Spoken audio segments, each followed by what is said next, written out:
Halika nga rito, babae ka. Ang bagal-bagal mo kumilos Para kang pagong. Aray! Tay! Tama na po! Bitiwan niyo po ang buhok ko. Bakit niyo po ba ako sinasaktan? Ano na naman po ba nagawa ko pagkakamali? Talagang hindi ka marunong magtanda. Hindi ba sinabi ko sa'yo, simula pa kagabi na kailangan mong gumising na maaga? Pasado alas 5 na ng umaga Nakahilata ka pa rin? Ang tamad-tamad mo talagang babae ka. Tama na po. Bitiwan niyo na po ang buhok ko. Nasasaktan na po ako. Masyado pa naman po maaga. Wala pa pong mga tao sa palengke. Abay, wala akong pakialam kung walang tao sa palengke. Ang mahalaga, mauna ka sa pwesto. Kaya mag-asikaso ka na ng paninda mo. Wala ka talagang kwenta. Aray! Tama na po. Tumayo ka na dyan. Alam mo naman nagpapaunahan kayo sa mga suki ng kapwa mo tendera? O baka gusto mong mas lalo ka pang masaktan? Bakit naman po ako makikipag-unahan sa mga nagtitinda? Wala naman po tayong pwesto. Saka, hindi pa po nila tayo kilala.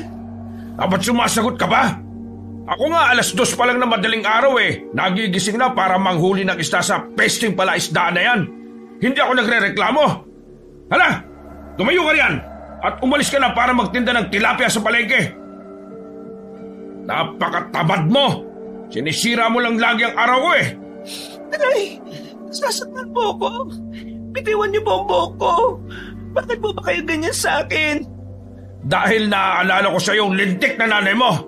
Sana pala, pinabayaan na lang kita nang tapos na ang paghihirap ko sa pagpapalaki sa'yo. Kaya nga po tayo naririto sa baryo ni nanay para hanapin siya, di ba? Kung ayaw na po niya sa atin, huwag na po kayo magabol.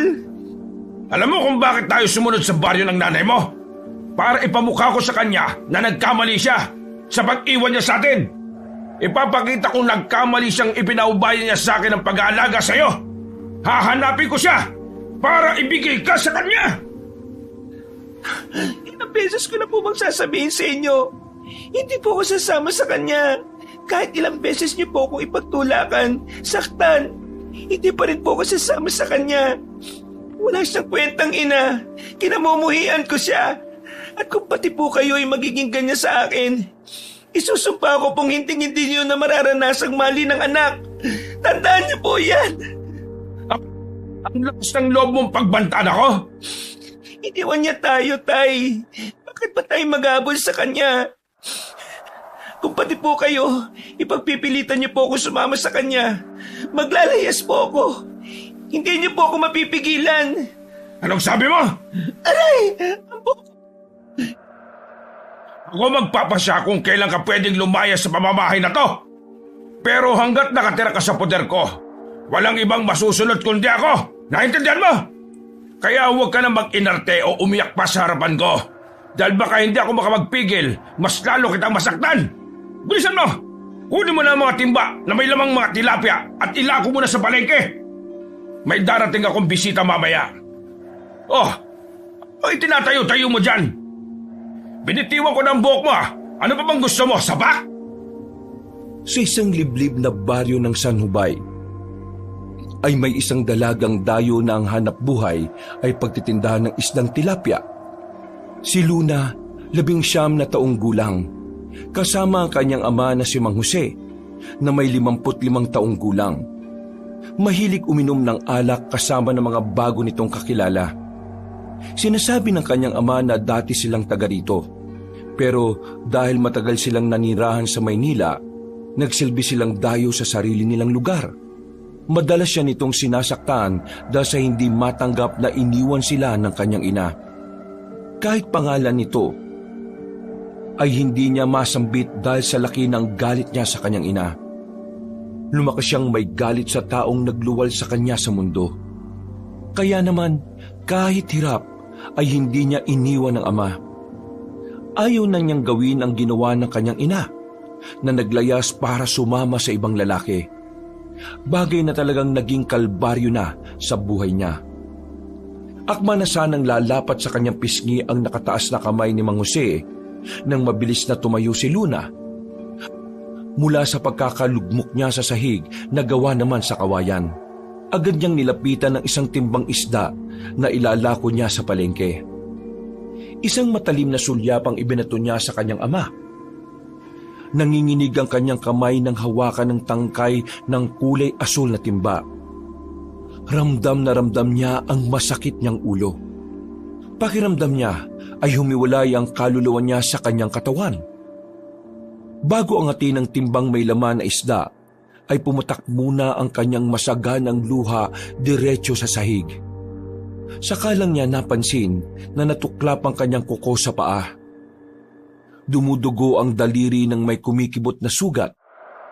Bago pa niya naramdaman ang pagkirot ng natanggal na laman ng kuko, naalala niyang pakaladkad siyang inilabas ng kanyang ama sa silid.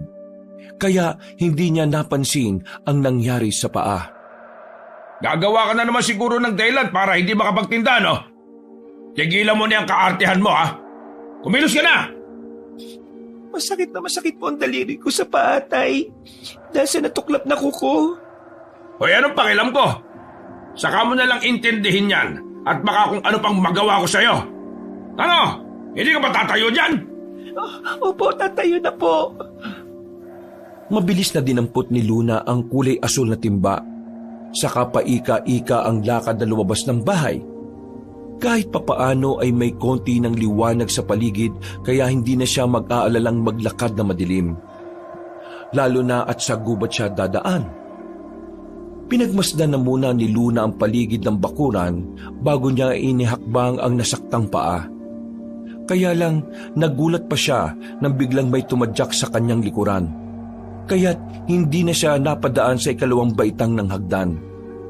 Kasama niyang tumilapo ng mga isda sa lupa.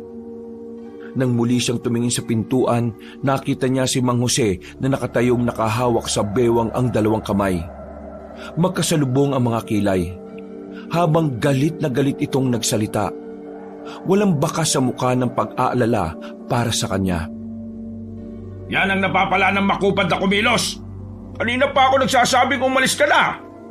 Hindi ko alam kung ano pa yung tinutunga-tunga mo dyan. Sobra na po kayo, Tay. Sana hindi na lang kayo naging ama ko. Kayong dalawa ni Nanay.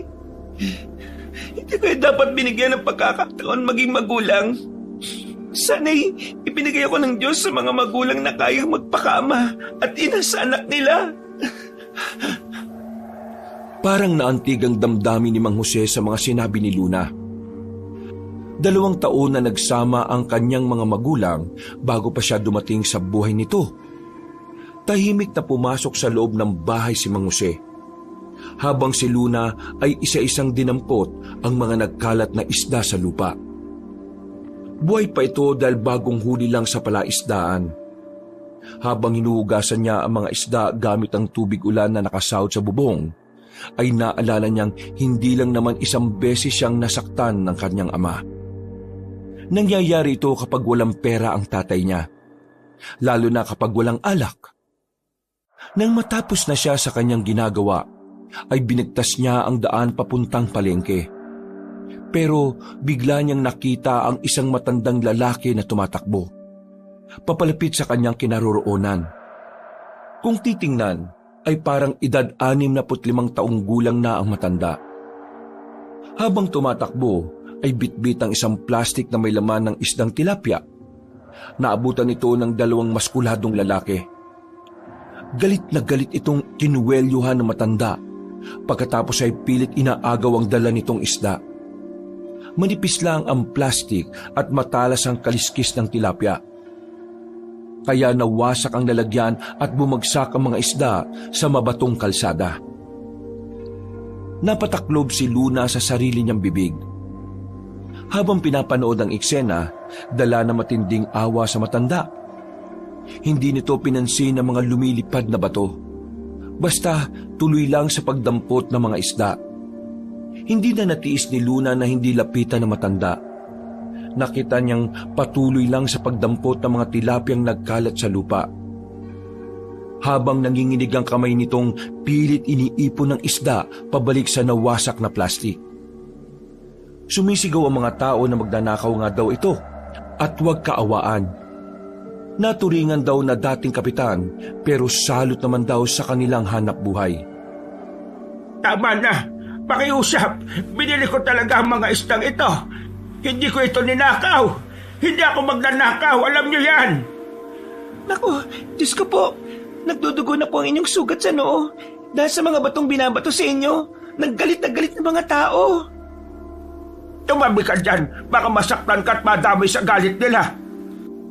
Pero marami na pong umaagos na dugo sa pumutok niyong kilay. Baka kayo naman po ang mapahamak. Huwag niyo na pong pulutin ng mga isda. Hindi pwede. Para sa apo ko itong may sakit. Sige na, pabayaan mo na ako. Aray! Oh, nakita mo na. Tinamaan ka tuloy ng bato sa ulo. Walang mga puso mga taong yan. Madalas nila akong pinagbibintangang magnanakaw. Samantalang ipinakita ko pa ang hawak kong pera.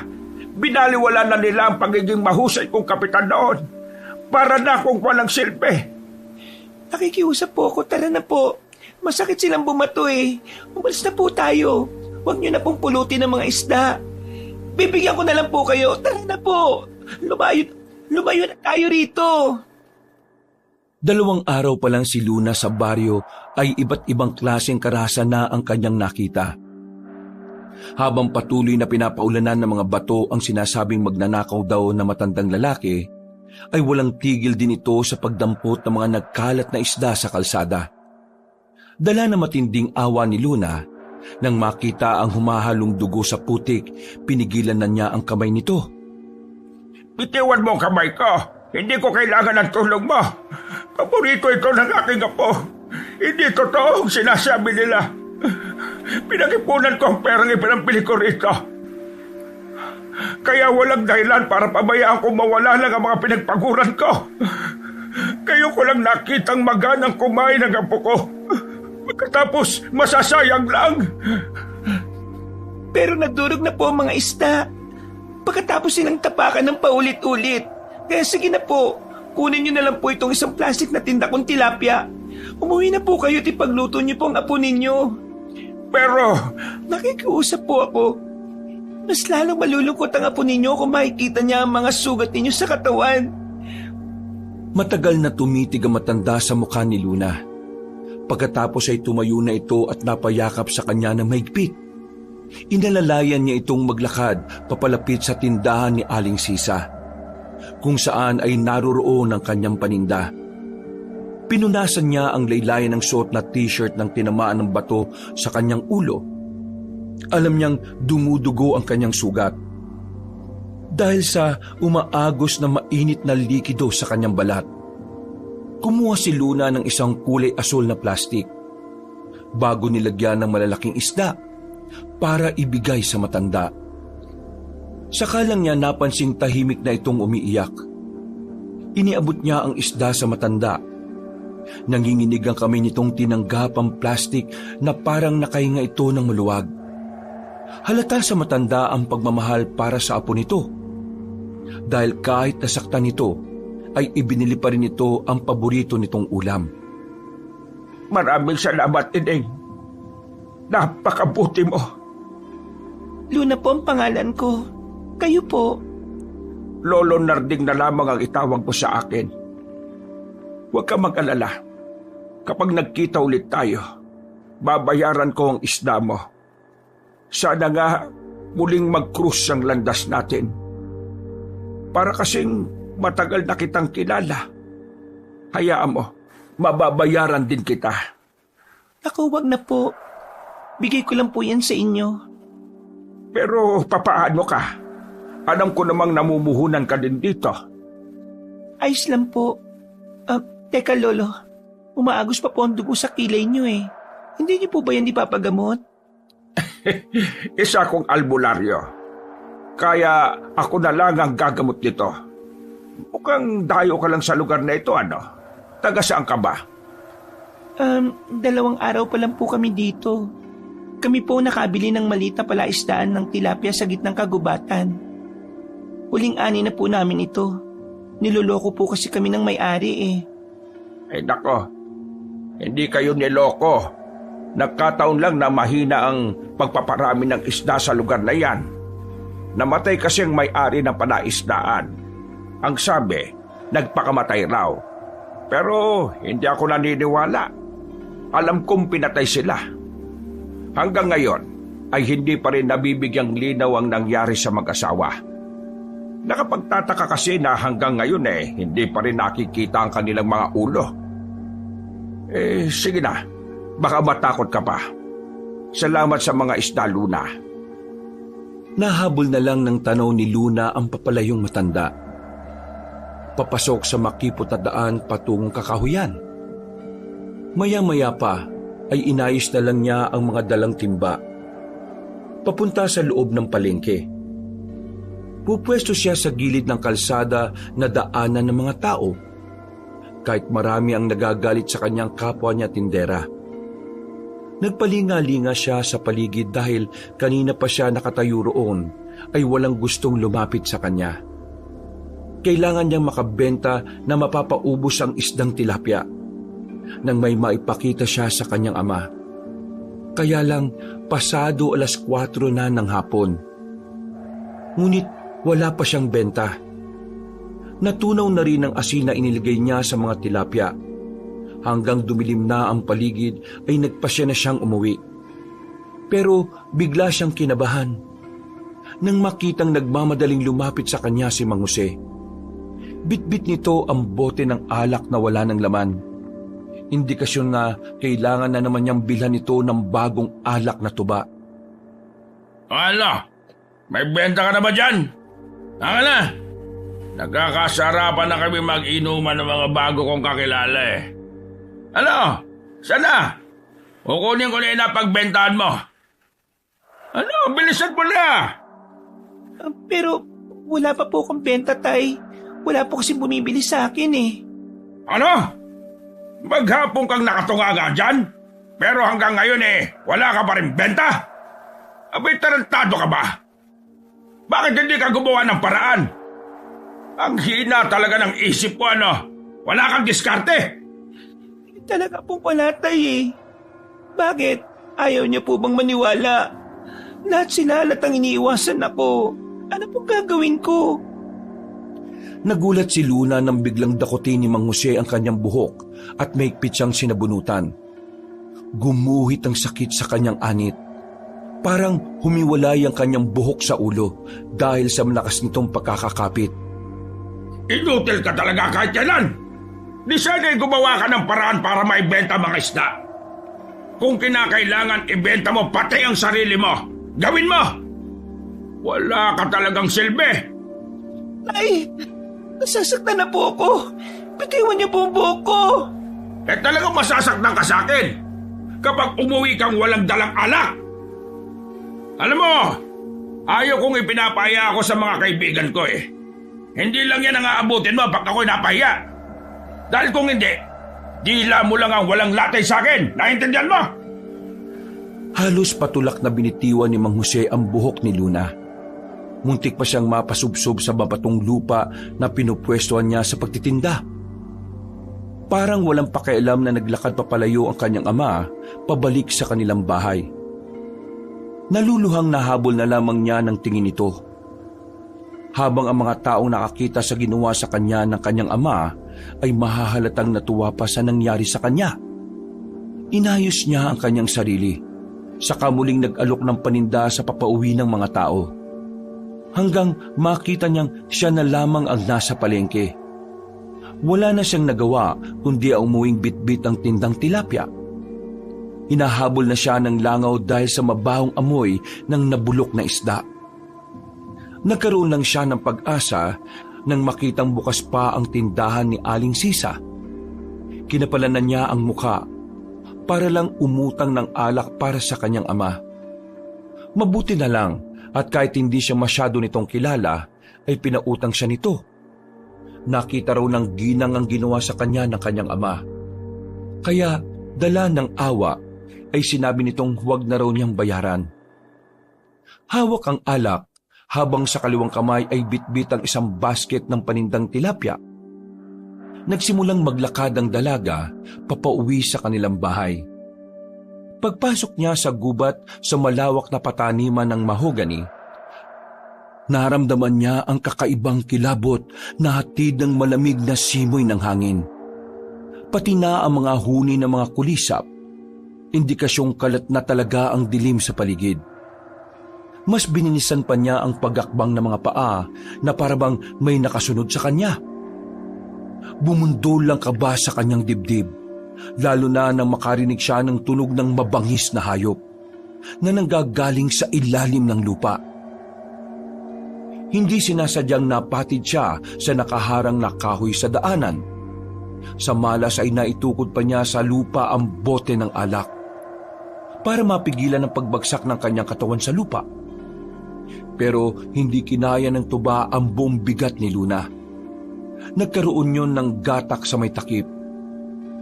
Umawas ang likidong amoy alak at sumingaw ito na mabilis kumalat ang amoy sa buong paligid. Diyos ko naman, kamalasan to. Ang dami naman pwedeng matapon. Bakit ang alak pa ni Itay? Halos maluwalo ang binalot ni Luna ng plastik ang alak na nasa kanyang kamay. Meron na ring tumutulo na likido sa kanyang panindang isda. Padabog pa niyang inayos sa lagayan ng mga natapon na rin niyang paninda. Saka muling naglakad papunta sa bahay nila. Kaya lang bigla siyang nakarinig muli ng kakaibang paghuni ng hayop sa unahan ng kanyang nilalakaran. Makapalang halaman at halos nagsisiksikan ng mga nagtataasang puno. Mabuti na lang at kahit papaano ay maliwanag ang bilog na buwan na siyang nagbibigay tanglaw sa kanyang dinaraanan. Hindi pinansin ni Luna ang mga kakaibang mga galaw ng dahon sa paligid. Ipinagpatuloy niya ang paglalakad. Mas binilisan pa niya ang pagakbang ng kanyang mga paa. Maya-maya pa ay panandaliang nawala ang kanyang nararamdamang kilabot. Saktong may nakita siyang lalaki na paggewang-gewang sa paglalakad. Kung hindi siya nagkakamali, ay galing ito sa bahay nila na siyang kainuman ng kanyang ama. Patay mali siyang itinuloy niya ang pagakbang ng kanyang mga paa. Pero biglang nawala ang kalasingan nito nang mula sa kung saan ay biglang sumulpot ang hindi pa niya nakikilalang lalaki. Matikas ang pangangatawan na parabang nanggaling sa matinding laban. May tali itong kulay pulang tela sa kaliwang braso. Mapapansin din ang hawak nitong matalas na itak. Takot na napatras sa paglalakad si Luna nang biglang magsalita ang lalaki. Kaharap nito ang lasing na una niyang nakasalubong. Bakit naman po, Mang Bero, kung kailan gabi saka lamang po ninyo naisipang umuwi? Hindi po ba't kabilin-bilinan ni Kapitan na bawal nang gumala sa gabi? Bakit hindi po ba kayo makinig? Lalo ka na, miss. Buti na lang. Napilit ako ni Lolo na magbantay sa gubat na ito. Ako? Oo, ikaw. Kababae mong tao. Naglalakad kang walang kasama sa gubat. Hindi mo ba alam na maraming nagkalat na halimaw dito? Saka, ano yung naamoy ko? Bakit amoy alak? Itong alak na binili ko para kay tatay. Hindi ko sinasadyang... Bakit mo binasag? Nasaan ang alak? Teka, bakit mo man hinahanap ang alak? Binili ko yun. Ay, hindi pala. Binigay ni Aling Sisa para sa aking ama. Sino ka ba? Akin na sabi. Asan na yung alak? Tangka na sanang aagawin ng may 21 taong gulang na lalaki ang hawak na alak ni Luna. Nang mula sa kanilang kinatatayuan ay biglang nagpakita ang isang nakakatakot na halimaw. Nakangising nakatitig sa lalaking si Mamberok. Ang nilalang na ngayon lang niya nakita ay biglang inatake ang nakatayong lasing. Pumulupot ang malasangan nitong dila sa liig ng lalaki at ganoon na lang ang panlalaki ng mga mata ni Luna. Nang maputol ang ulo ng biktima, gumulong pa yun sa kanyang harapan. Kaya halos manigas ang kanyang mga tuhod dahil sa takot. Gusto niyang tumakbo pero hindi niya magawa. Hinila siya ng lalaki sa kanyang kamay. Kahit noon lang niya yun nakilala ay sumunod siya rito. Samantalang ang basket na may lamang tilapia ay nahulog na sa lupa. Kitang-kita ni Luna kung paanong luray-lurayin ng nilalang ang katawan ng lalaking lasing. Nanginginig ang kanyang katawan habang tumatakbo hawak ang kamay ng lalaki. Kailangan na natin makalayo dito. Itapon mo na yung alak. Ipapahamak tayo niyan eh. Pero para kay tatay ito. Kapag hindi ka nakinig sa akin, Hindi mo na makikita ang pagsikat ng araw. Sasagot pa sana si Luna nang bigla sa kanilang unahan ay lumundag ang malapalakang itsura ng nilalang. Humigpit ang kapit niya sa lalaki. Sabay hila niya paatras dito. Kaya naman kasama niya itong natumba sa lupa. Natulala silang nakatingin sa nilalang na naglalaway ng malapot na kulay berdeng likido. Ang singaw ng katawan ay sobrang masakit sa ilong na parang nabubulok na laman ng tao. Anong nilalang nasa harapan natin? Bakit may ganyan? Ang kanyang mukha'y parang sa paniki. Kawig din ang palaka na may malaking tiyan na parang buntis. Saka ang kanyang braso at binti kasing kulay ng kawayan. Payat at mukhang naagnas na bangkay. Mapupula mga mata. Ang kilos nila parang sa mga ondin. Ganon din ang kanilang kakayahan. At Diyos ko po, nakakatakot ang kanilang dila na parang sa ahas. Tumabi ka. Talagang hindi mo may papaliwanag ang kanilang kakaibang itsura. Dahil mga aswang silang kinatatakutan sa baryong ito.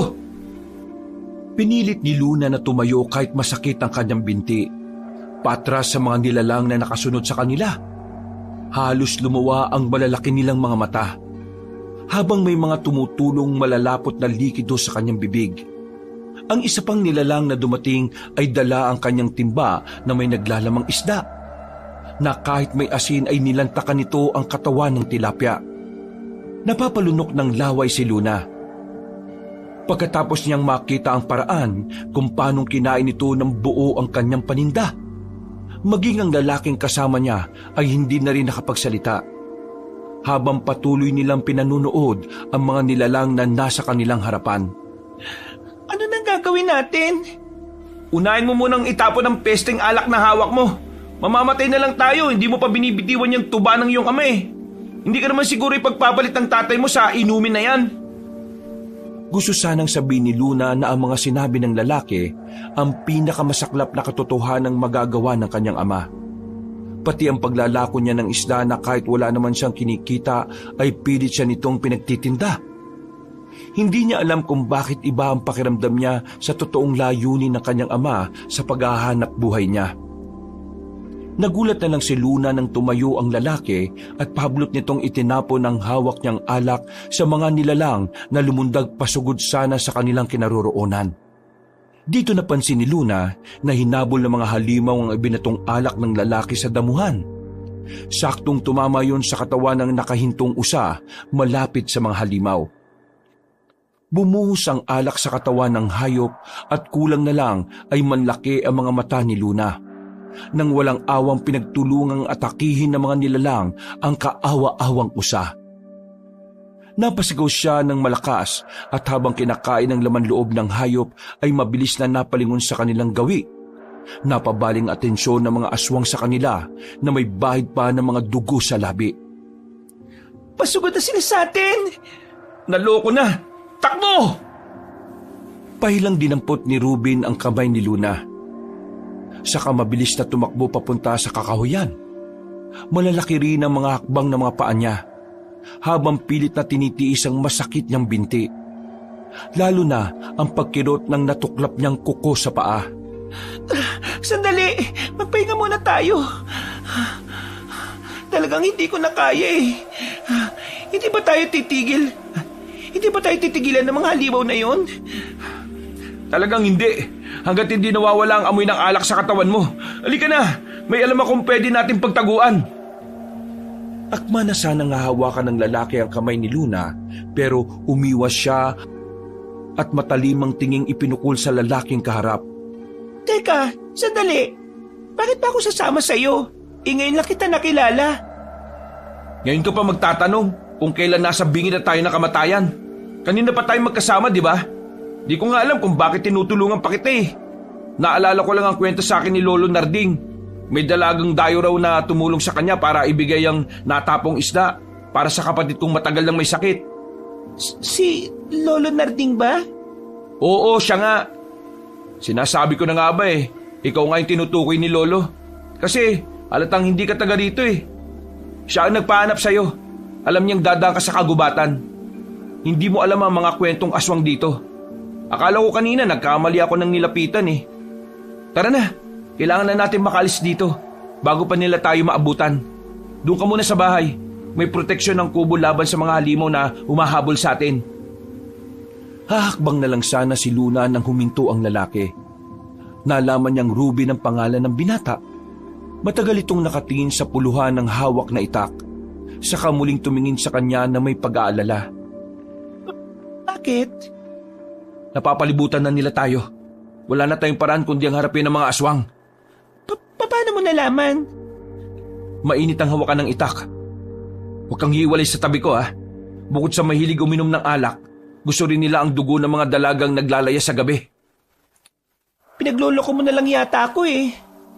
Si Lolo na lang ang magpapaliwanag sa'yo. Hindi ko isusugal ang buhay ko sa taong walang paniniwala sa mga halimaw. Bukod doon, kung hindi ka nagpakita ng malasakit sa lolo ko, hindi ako mag-aabalang tulungan ka eh. May kapatid pa akong inaalagaan. Paano na lang kapag may nangyaring masama sa akin? Sino mag-aalaga sa kanya? Hindi nga nagkamali si Ruben sa mga sinabi nito. Dahil mula sa kakahuyan, ang mga nilalang na tinakasan ay kanina pang nakapalibot sa kanilang dalawa. Dahan-dahang humakbang papalapit ang mga aswang sa kanilang kinaroroonan. Umatras silang pakbang na pilit inilalayo ang mga sarili sa mga nilalang na hayok na matikman ang kanilang lamang loob. Sa biglang paglundag ng nangunguna sa mga halimaw, maagap na sinambutyo ng hawak na itak ni Ruben, kaya't napapikit si Luna. Nanigas ang kanyang mga tuhod at bigla ang panginginig ng kanyang kalamnan. Nang sa muling pag-atake ng mga aswang, ay nakagat si Ruben sa braso. Para itong asong ligaw na umuungol pa habang ang dugo ng binata ay umaagos sa nakalabas na dila ng halimaw. Naganap si Luna ng kahoy na pwede niyang ihampasan nilalang na umatake sa kanila. Pero bigla ay naramdaman niya ang mainit na bagay na pumulupot sa kanyang bewang. Matingkad na kulay pulang dila na parang ahas na humihikit sa kanyang bewang. Pinipigilan niya ang kanyang paghinga. Hindi siya magawang matulungan ni Ruben dahil maging ito ay pinagtutulungan na rin ng mga halimaw. Lumika sila ng mga ingay na parang sahuni ng paniki.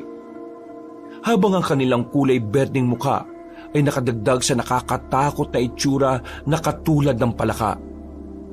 Pinilit ni Luna na magpumiglas sa pagkakagapos ng dila sa kanyang bewang, pero hindi niya magawa.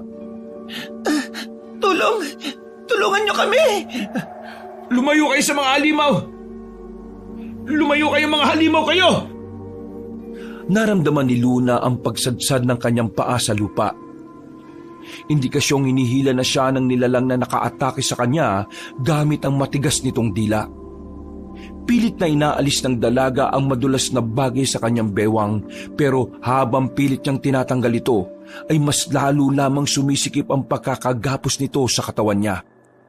Nang halos 2 dipa na lang ang layo niya sa bibig ng halimaw, bumundolang kaba sa kanyang dibdib. Lalo na nang ibuka na nito ang malaki nitong bibig para saluhin siya ng lunok nito. Lumitaw ang malalagari nitong mga ngipin na may kulay puting likido sa loob. Ang nakakadiring itsura ng malapot na likido ay umaalingaso ang mabahong amoy ng iba't ibang klase ng karne na kinain nito. Mas inuna pang takluban ni Luna ang sariling ilong dahil sa tindi ng baho ng bibig ng aswang. Dahil baka yun pa ang maging dahilan ng kanyang maagang kamatayan. Ang akala niya ay katapusan na niya. Nang mawala at maramdaman ng pagluwag ng dila ng aswang sa kanyang bewang, palud siyang bumagsak sa lupa habang hinahabol ang sariling hininga.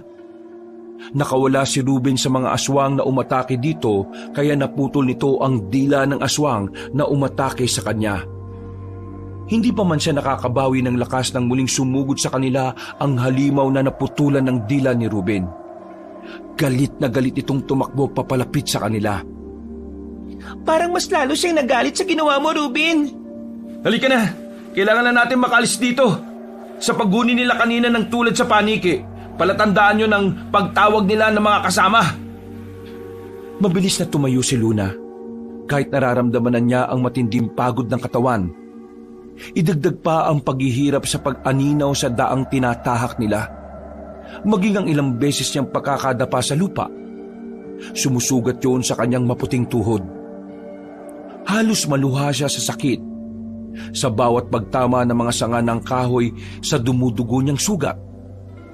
Ramdam na ramdam ni Luna ang paggapdi ng kanyang talampakan na natanggalan ng sapin.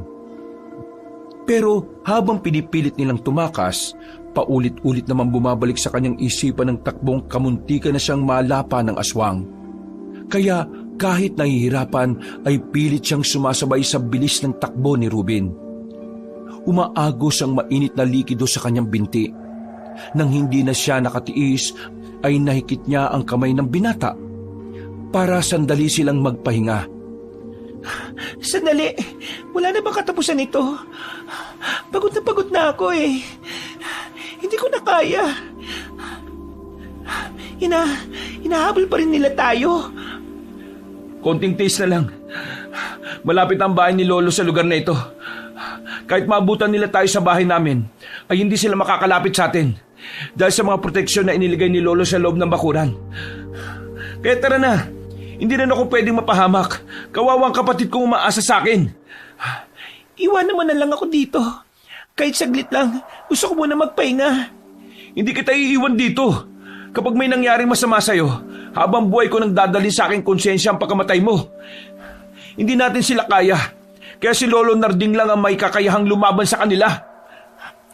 Kulang na lang ay pahintuin ni Luna ang oras para lang makapagpahinga siya ng gabing yon. Tumulo ang kanyang mga luha habang nakayukong nakatingin sa lupa. Ang kanyang dalawang mga kamay ay nakatukod sa sugatan niyang tuhod, na parabang dito niya hinuhugot ang lakas ng kanyang katawan. Nanlalabong mahapdi na rin ang kanyang mga mata dahil sa mga pawis na umaagos sa kanyang noo. Hindi niya akalaing mararanasan niya ang ganitong paghihirap sa lugar ng kanyang ina.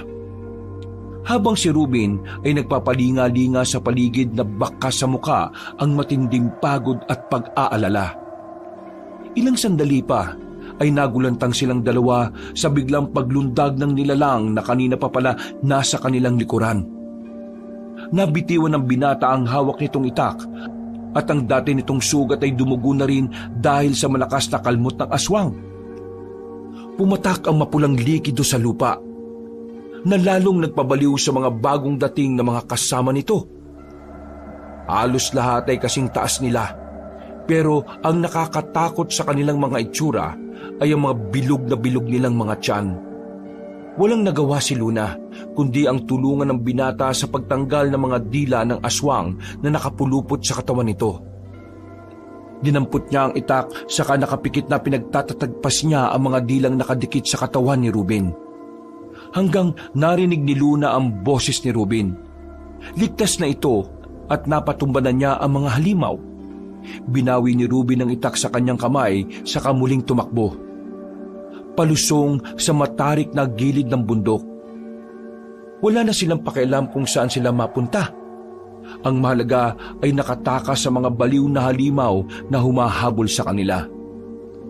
Nilingon ni Luna ang kanilang huling daanan at halos manlaki ang kanilang mga mata nang makita ang 5 aswang na mabilis na tumatalon-talon pahabol sa kanila. Sa wakas ay natanaw na nila ang maliit na kubong pinalilibutan ng matataas na puno ng santol. Mas lalo nilang nilakihan ang hakbang ng kanilang mga paa, papalapit sa kinaroroonan ng kubo. Biglang bumukas ang bintana ng bahay at iniluwan nito ang isang pamilyar na matandang lalaki. May hawak itong isang panang walang lamang bala na palaso. Itinutok yun ng matanda sa kanila. Yung ako kayo! Patataba ako ng pana ang mga halimaw na nasa likuran ninyo! Bilisan niyo ang pagtakbo! Lolo, sa kusina na po kami dadaan. Masyado na po silang marami. Hindi alam ni Luna kung matatawa ba siya o maiinis sa panang hawak na matanda. Unang tingin niya, parang nasisiraan na ito ng ulo. Paano makakapatay ang panang walang balang palaso? Pero nang mapansin niyang binitiwan ng matanda ang hawak na tali ng pana, bumagsak sa unahan nila ang nilalang na malapit na sana makaatake sa kanila. Pasadsad itong humarang sa kanilang dinaraanan. Habang ang mapulang likidong bumulwak sa katawan nito ay parang kusang nabutas. Umagos ang dugo nito sa ilong. sa bibig at sa tenga na parabang nakuryente. Kasabay ng pagbula ng bibig ng malapot na kulay itim na likido. Nakikisay itong tumirik ang mga mata at ilang sandali pa ay biglang pumutok ang tiyan ng aswang na nasa harapan nila. Kumalat ang mga karning kinain nito sa kanilang paanan. Habang ang nakadidiring laman loob ng aswang ay tumalsik sa tuhod ni Luna. Habang patuloy sa pag-atake ang matanda sa mga natitira pang halimaw na nasa likuran nila, ay wala ring tigil ang pagbagsak ng mga halimaw sa lupa. Dala na matinding takot ng mga nilalang ay kumaripas ito ng takbo. Hila ang mga paa sa lupa. Sa hindi maipaliwanag na dahilan, paanong nangyaring nagawang patumbahin ng hindi nakikitang palaso ang mga halimaw na umaatake sa kanila. Bukod pa roon, pakiramdam ni Luna ay bigla siyang napunta sa ibang mundo dahil sa mga nilalang na kahit pangalan ay hindi niya masabi. Magkasamang pag-aalala ang naramdaman ni Luna sa mga oras na yon, na pumasok na sila sa loob ng bahay na matanda. Dahil paniguradong umuusok na rin ang ilong ng kanyang ama sa paghihintay sa kanyang pag-uwi. Siguraduhin mo muna, Ruben, na maigpit mong isinarado ang pintuan at bintana. Luna, maupo ka rito sa bangkong gawa sa hinabing uway. Malapit dito sa pintuan ng kusina. Nagdurugo ang sugat mo sa tuhod pati na yung ibang mga galos mo sa katawan. Paano po si Ruben? Nasugatan din po siya kanina. Huwag mo na akong alalahanin. Alam ko na kung paano ko gagamutin ang sarili kong sugat. Ang kailangan magamot ay ang malalim mong sugat sa tuhod. Matagal pa naman panggalingin yan dahil malapit sa buto. Napansin ni Luna ang hawak na pana na matanda. Ang pakurbang hugis nito na may masiglang kulay itim ang nakadagdag sa angas ng sandata. Gusto niyang malaman kung paanong nangyaring nakapatay si Lolo Narding ng mga halimaw. Na kahit ang itak ay hindi masyadong nasusugatan, sinaglitan lang ng panang hawak ng matanda ang mga aswang. Dahan-dahan inilapag ni Lolo Narding ang armas sa lamesang katabi niya. Kaya malaya niyang napag-aralan ang itsura ng pana. Nawala lang ang kanyang atensyon sa armas nang biglang magsalita si Lolo Narding. Dito ka na muna magpalipas ng gabi. Masyadong delikado kung uuwi ka pa sa inyo. Siguro naman, hindi ko na kailangan pang sabihin. Aswang ang mga nilalang na umatake sa inyo. Dahil nakita mo naman ang kanilang itsura, hindi ba? Kahit nakita ko po, Lolo. Talagang hindi ko po maintindihan kung anong klaseng nilalang ang umatake sa amin kanina. Ang hirap paniwalaang may mga aswang na nakatira sa baryong ito. Ipapaliwanag ko rin naman sa iyo ang lahat para mas maintindihan mo. Gayong nandito ka na rin naman sa baryong ito, mahalaga malaman mo kung anong lagim ang bumabalot sa lugar na ito. Lagim? Lolo, maiwan ko po muna kayo. Bibisitahin ko lang po si Marina sa kwarto niya. Baka natakot po siya kanina nang magkaroon ng ingay sa labas eh. Ay, huwag ka na mag-alala. Mahimbing na natutulog ang kapatid mo. Gamutin mo na lang muna ang sugat mo, baka lumala pa. Saka magsuot ka ng mahabang damit para hindi makita ni Marina ang dugo. Bakit po, Lolo? Takot po ba siya sa dugo? Nagkapobya ang apo ko sa dugo nang masaksihan niya kung paano pinatay ng mga aswang ang mga magulang nila ni Ruben. Sila rin ang mga halimaw na umatake rin sa inyo kanina. Ang pagkakaiba nga lang ang mga aswang na nakasagupan ninyo ay mga alagad lang ng pinunong ni mukha ay ayaw ipakita sa tao. Matagal ng sakit ng ulo ng mga tao ang aswang na umaatake sa mga dalagang naririto sa baryo, lalo na sa mga lalaking mahihilig uminom ng alak. Kung masama po ang alak, bakit marami pa rin po ang nagtitinda sa kanila? Katulad ni Aling Sisa. Dahil sa hirap ng buhay, Luna. Nakita mo naman siguro kung anong klaseng pamumuhay lang ang meron ng mga tao rito. Umaasa kami sa mga isdang mahuhuli o di kaya naman sa mga palaisdaan. Pero nauuwi rin sa wala ang paghihirap ng mga mangingisda dahil sa walang tigil na pamiminsala ng mga halimaw na yan sa hanap buhay namin. Idagdag pa ang limitadong oras ng paglabas ng bahay. dahil umiiwas sa mga aswang na palaging nakaharang sa kagubatan. Lolo, gamutin niyo muna yung sugat ni Luna para makapagpalit siya ng damit. Naamoy ng aswang yung natapong alak sa katawan niya kanina eh. Sakalang kumilos sa matanda para linisan ang kanyang mga sugat. Kakaiba ang paraan ni Lolo Narding sa panggagamot. Isang dinikdik na dahon ng puno ng santol ang ginamit nitong panggamot. Nakalagay sa pasong nasa ibabaw ng lamesang kaharap niya. Ang katas ang ipinatak sa mismong tuhod niya at ganun na lang ang kanyang pagtataka ng kumuluyo na parang mainit na tubig. Umusok ito saka naramdaman ng makating pagsuot ng katas sa kanyang sugat. Kaya napalitan ng kiliti ang kirot na kanyang nararamdaman. Kung pagmamasdan mo ang katas ng dahon ng santol sa sugat mo, para siyang agwa oksinada na bumubula para sipsipin ang naiwang laway ng halimaw. Sila mga tinatawag na ondin. Ang kanilang kakayahang magpahaba ng dila ang pinakamatinding sandata. Laban sa mga taong gustong manakit sa kanila. Maging sa kung paano sila mambiktima. Ang kanilang laway ay parang asido. Sa sandaling makainom sila ng tubig na nanggagaling sa palaisdaan o kahit sa lawa na hindi umaagos. At maibuga sa iyo, kaya kanilang tunawin. Mabuti na lang kanina hindi sila nanggaling sa totoo nilang tirahan. Kaya walang epekto sa inyo ang kanilang humahabang dila. Ano pong klaseng nilalang ang mga ondin? Sila ang mga kamag-anak ng palaka. Ang pagkakaiba lang, mas mabagsik sila sa mga hayop. Nung una, ang kinakain lang nila ay isda.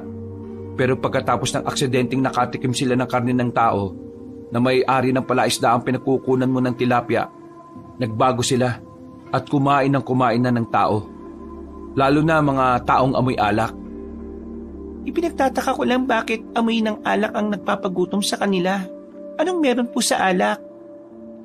Ang lahat ng may kinalaman sa tuba na gawa sa katas ng buko o kahit anong klaseng alak, parang nagsisilbi nilang pampalasa sa kanilang pagkain. Hindi nila napipigilan ang pagkatakam sa paglapa sa karning malalagyan ng amoy nito. Kaya ang nangyari kanina nang ayaw mong itapon ng alak, totoo yun, hinahabol nila ang amoy mo. Saan po sila nakatira, Lolo? Kahit saan pwede, basta maraming isda. Mapanganib sila kaya nakikiusap akong huwag ka munang umuwi sa inyo. Dito man lang makabawi ako ng utang na loob, kapalit ang nagawa mong pagtulong sa akin kanina. Nakita ko rin kung paano kang sinaktan ng iyong ama. Kaya nakiusap ako kay Ruby na hanapin ka para bantayan. Samahan kang makauwi ng ligtas sa inyong tirahan. Kaya lang, nangyari na nga ang hindi inaasahan dahil sa pagsingaw ng alak sa iyong lagayan. Pati nga po ang panindang tilapia kinain nila eh. Kahit may mga asin ay hindi sila nasasaktan. Hindi tulad sa mga ordinaryong aswang na kontra sa kanilang asin. Walang makakapigil sa mga undin kundi ang mahiwagang pana na ginamit ko kanina. Biglang naalala ni Luna ang kakaibang armas na ginamit ng matanda. Nabasa naman ni Lolo Nardin ang klase ng tingin niya sa mukha nito. Nang muli itong nagsalita, ay sumulyap sa nakalapag na pana sa ibabaw ng lamesa. Habang si Rubin ay tahimik na nililinisan ng sugat sa bangkong nakatabi dito. Nagulat po ako nang makita ko kung paano niyong natalo ang mga ondin gamit ang sandatang yan. Ano pong meron sa pana, Lolo? Kakaiba talaga ang sandatang yan. Matagal na panahon ko nang nasubukan ng husay ng pana. Laban sa mga aswang na gumagala sa gabi. Anong sandata po yan, Lolo? Ang panang gawa sa kahoy na santol na tinamaan ng malakas na kidlat. Po? Ang nag-iisang puno ng santol sa gitna ng gubat na aksidenteng tinamaan ng kidlat ang sanga ng kahoy na yan. Ang bukod tanging hindi nasunog. Pero malutong po ang kahoy ng santol Hindi ang kahoy na tinamaan ng kidlat. Bukod pa dyan may kakaibang liwanag ang pana sa sandaling hawakan nito ng isang taong may busilak na puso. Malalaman lang yon kapag hinawakan ng isang tao ang pana. Sa kanya makikita ang hindi nakikitang bala ng palaso nito. Tanging ang may hawak ng pana at ang mga nilalang na nagtatago sa dilim ang makakakita sa liwanag na taglay ng sandata. Kung ganun po, ang mga nangyari kanina sa nilalang na sumabog ang tiyan ay bunga ng palasong hindi nakikita. Diyos ko, paano naman po nangyari yun? Parang napaka-imposibleng ikaw at ang aswang lang po ang nakakakita sa palaso. Ganyan din ang iniisip ko nun. Nang una ko makitang ginamit ni Lolo ang pana, hindi ko alam kung papaano napunta yan kay Lolo eh. Pero totoo, may nakatagong palaso sa panang yan. Nakita mo naman siguro kanina na hindi magandang epekto ng sandata sa katawan ng mga onding. Kapag hindi nila kinaya ang impact ng kapangyarihang dumadaloy sa palasong hindi nakikita, ang pagsabog sa kanilang tiyan ang magiging wakas nila. Maraming kababalaghang nagaganap sa baryo, pero ang sandatang ito ang pinaka-naiiba. Ayon sa mga napagtanungan ko, pag-aari daw ito ng isang mandirigmang namatay dahil pinagtaksila ng taong bayan na dating iniligtas nito. Isang masaklap na pangyayaring nasaksihan ko. Hindi maalis ang tingin ni Luna sa panang nasa lamesa. Hindi siya makapaniwalang may ganitong sandata sa lugar ng kanyang ina. Hindi rin niya binanggit ang tungkol sa totoong dahilan kung bakit sila bumalik sa baryong kinalakihan ng kanyang ina. Talaga po bang hindi ko kailangang umuwi, Lolo? Baka sumunod sa akin si tatay at hanapin niya po ako sa gubat. Siya naman po ang mapapahamak. Sa tingin ko naman hindi niya gagawin yon. Nakita naman nating umuwi na ang kainuman niya, di ba? Kaya hindi malabong mangyari na nakatulog na siya. Isa pa nga po pala, Lolo. Nasaksihan po namin ang pagkamatay ni Mang Berok. Diyos ko, ito ba yung asawa ni Sisa? May nakakita ba sa inyo? Wala po, Lolo. Masyadong mabilis ang mga pangyayari. Isa pa, parang mas lalo pong dumami ang onding. Kung gano'n mas lalo tayong mag-ingat. Paano naman natin gagawin yun, Lolo? Hindi ko maiwasang hindi tumulong sa mga nabibiktima ng aswang na yun. Matagal bago nakapag-isip si Lolo Narding bago umalis at pumasok sa loob ng silid nito. Pagbalik ay may dala na itong kulay puting bestida. Iniabot yun na matanda kay Luna. Gamitin mo muna ang pinaglumaang damit ng anak ko. Dito ka muna magpalipas ng gabi, ha? Sa kwarto ni Ruben. Po? Magkatabi kami? Loko, siyempre hindi. Baka maaswang mo pa si Luna. Sa kwarto ko muna ikaw matulog. Ako naman sa kwarto ni Marina matutulog. Sige na, Luna. Magpalit ka na ng damit. Bukas na bukas din ay ipapahatid kita kay Ruben. Para umuwi sa tirahan ninyo. Tanggapin mo na lang ang galit ng iyong ama. Kung yun naman ang makakapagligtas sa iyo. Itinuro ni Lolo Narding ang silid kay Luna na may kalumaan na, pero maayos naman ang loob. May nag-iisang katre at may malinis na kumot sa sahig. Isang banig na gawa sa abaka ang dali-daling inilatag na matanda sa higaan niya. Saka iniwan siya sa kwarto. Iginala niya ang kanyang paningin sa kabuuan ng silid. Para siyang naya sa linis ng paligid. Parang hindi kwarto ng lalaki. Dahil ang mga gamit ay maayos na nakalagay sa lumang aparador na gawa sa kawayan. Inilapit niya ang kanyang katawan sa katre pagkatapos siyang magpalit ng damit. Na sumakto naman sa hubog ng kanyang katawan. Hindi na rin niya nararamdaman ang hapdi ng kanyang sugat dahil sa gamot na inilagay na matanda.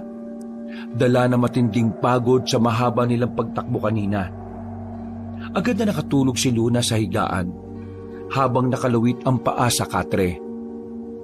Kinabukasan ay may hinang yugyug sa balikat ang nagpagising sa malalim na pagkakatulog ni Luna. Unti-unti niyang iminulot ang kanyang mga mata, kaya ganun na lang ang naging reaksyon niya nang makitang isang batang babayang gumising sa kanya. Nakadamit pang tulog ito na magulo ang buhok na halos lumampas sa bewang nito. Matangos ang ilong na hindi kumukurap ang mga mata na nakatitig sa kanya. Mabilis niyang napansin ang malaking peklat sa kaliwang pisngi nito. na bahagya pang kumulubot dahil sa malalim na butas sa balat ng bata. Kahit humilom ang sugat, ay bakas pa rin sa muka ang matinding sinapit nito. Ikaw pa si Marina? Tangulang ang isinagot ng bata kay Luna. Hindi ito nagsalita. Saka itinuro ang nakabukas na pinto na makikita ang kabuuan ng sala. Nakita niyang humihigop ng kape si Ruben, habang paminsan-minsang sumusulyap sa kanila.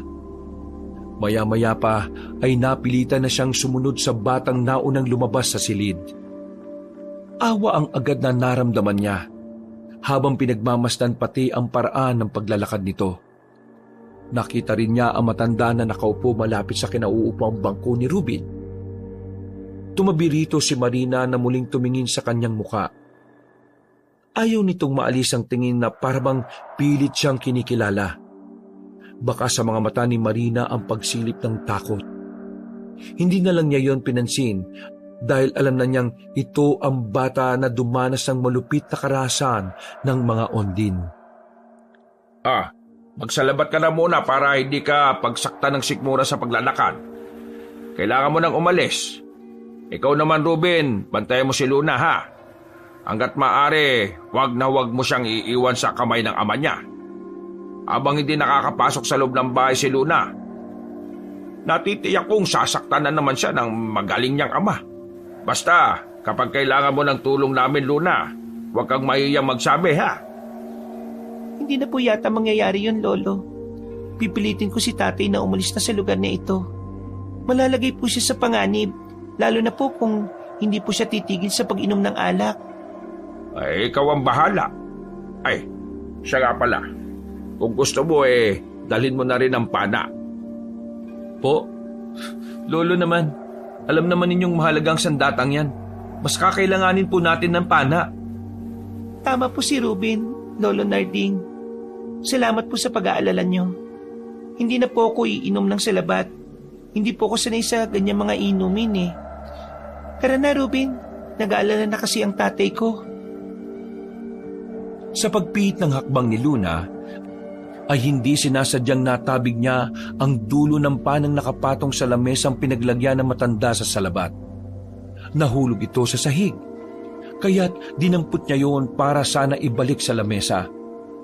Pero ganun na lang ang panlalaki ng mga mata ni Luna nang bigla niyang naramdaman ang kakaibang init sa kanyang kamay, kasabay ng paggapang na malakas na bultahe ng enerhiya mula sa armas. Ang magaspang nitong kahoy ay parang nagbigay lakas sa kanya. Nagliwanag ang kanyang mga mata at mas tumalas ang kanyang paningin. Ultimo maliliit na langgam sa silong ng sahig ng balkonahe ay malinaw niyang nakikita. Pati ang malalakas na huni ng mga ibong pang-umaga. Dahil sa tindi ng kaba ng kanyang dibdib, nabitiwan niya ang armas at napaupo siya sa sahig malapit kay Ruben. Napatayo ito sa pagkakaupo. Maging si Lolo Narding ay hindi makapaniwala sa naging reaksyon ng mga mata ni Luna. Naramdaman niya ang mainit na palad ni Ruben dahil sa paghawak nito sa tasa ng salabat. Nagtatakang hindi ito makapagsalita habang hinihintay ni Lolo Narding na makabawi sa pagkabigla. Bigla akong kinabahan nang makitang nagkulay berde ang iyong mga mata. Kakulay ng liwanag ng palaso sa pana. Imposible na magkaroon ng reaksyon ng sandata sa isang dalagang dayo na katulad mo, Luna. Kahit hindi ko po nakikita ang liwanag mula sa palaso, napansin ko po ang kakaibang bilis ng katawan ni Luna nang hawakan niya ang pana. Anong meron, Lolo? Bakit ganito ang nangyari sa katawan ni Luna? Samantalang nahahawakan ko rin dati ang pana pero hindi nagkaroon ng reaksyon ng aking mga mata sa sandatang ito. Kahit ako naguguluhang hindi makapaniwala sa mga nakita ko. Ano bang naramdaman mo, Luna, nang nahawakan mo ang pana? Kakaibang lakas ng katawan, pandinig at talas ng paningin, Lolo. Maging ang aking pangamoy, hindi ko alam kung ano ang nangyayari. Pero malinaw ko pong nakita ang kulay berdeng liwanag sa aking mga mata. At nang mabitiwan ko ang pana, bigla po ako nakaramdam ng panghihina na parang kinuhaan ako ng malakas na enerhiya. Napahawak sa ulo si Lolo Narding habang pilit na iniisip kung bakit nangyari yung kay Luna. Pagkatapos ay muling kinuha ang pana at matagal nitong pinagmasdan ng sandata. Matagal ko nang hawak ang sandatang ito. Pero kahit minsan, hindi lumiwanag ng kulay berde ang aking mga mata. Hindi po kaya pag-aari ni Luna ang pana na yan? Imposible naman po. Ngayon lang ako nakarating sa lugar na ito eh. Pero nabanggit po ng aking ama na taga rito daw po ang aking ina. Isa pa, matagal na po kaming walang balita sa kanya. Ano ba yung pangalan ng nanay mo? Evena po. Namutla ang labi ni Lolo Narding nang marinig ang sinabi ni Luna. Napatras ito at naitago ang pana sa likuran nito. Hindi siya ipinanganak kahapon, kaya alam niyang may nalaman ang matanda tungkol sa kanyang ina. Si Lolo Narding na kaya ang susi para mahanap ang kinasusok lamang ina? Lolo, anong nangyari sa inyo? Batay po sa ikinilos nyo, may nalalaman kayo tungkol sa nanay ni Luna? Hindi ako interesado sa ina. Hindi ako interesado sa inang basta na lang nagtatapon ng anak. Mas interesado akong malaman kung anong kaugnayan ko sa panang hawak ninyo. Tama nga ang hinala ko. Ikaw ang anak niya. Sigurado kung may dahilan kung bakit iniwan ka ng iyong ina. Talagang maliit ang mundo para makarating ka sa lugar na matagal niyong tinakasan. Para kalimutan ang masaklap na nangyari sa buhay niya. Hindi ako ang dapat na magkwento ng tungkol sa kanya, kundi ang iyong ama. Sa iyo ang panang ito. Sinabi ko lang na hindi ko kilala ang may-ari dahil na rin sa nagawa kong pagkakamali noon. Gumapang ang kilabot sa buong katawan ni Luna nang iabot nito ang pana. Matagal niyang hindi hinawakan yon dahil hindi niya matatanggap ang sandata ng kanyang nanay Evena. Mas nangibabaw ang galit niya para sa inang nagluwal sa kanya. Nangingilid ang luhang muling napatingin si Luna sa gawi na nag-aalalang matanda. Huwag mo masyadong husgahan ang pagkatao ng nanay mo. Batay sa kwentong nakarating sa iyo. Ngayong nasa harapan mo ang dating sandata ni Evena, ikaw na ang bahalang makiramdam kung anong klase siyang tao. Huwag mo na akong tularan. Biktima siya. Tandaan mong nanay mo siya. Alam niya ang tama para sa iyo. Wala po kayong alam, Lolo Narding. Huwag po kayong umusta na parang kilalang-kilala niyo ang aking ina. Hindi niyo lubusang nakikilala ang pagkatao ko. Pero nakilala ka ng sandata niya. Huwag ka sanang magalit sa akin. Marami akong alam tungkol sa kanya pero nakita ko ang galit sa iyong mga mata. Kahit anong paliwanag ang gawin ko matatalo ng samaan ng loob ang kabutihang ginawa ng iyong ina para sa iyo. Huwag mong isara ang puso mo sa panig niyang biktima ng maling paratang noon. Patay na po ba siya, Lolo? Nang marinig ang sinabi ni Ruben tungkol sa kanyang ina, aaminin niyang matindi ang galit niya. Pero hindi ibig sabihin nun ay hahangarin niyang mamatay ito. Sumilip ang konting pag-aalala sa kanyang mga mata. Kaya matagal niyang hinintay ang isasagot ni Lolo Narding sa tanong ni Ruben. Walang nakakalam kung pagkatapos ng mga nangyaring yon, nabuhay ba siya o namatay. Pero matagal na akong gumagala sa baryong ito.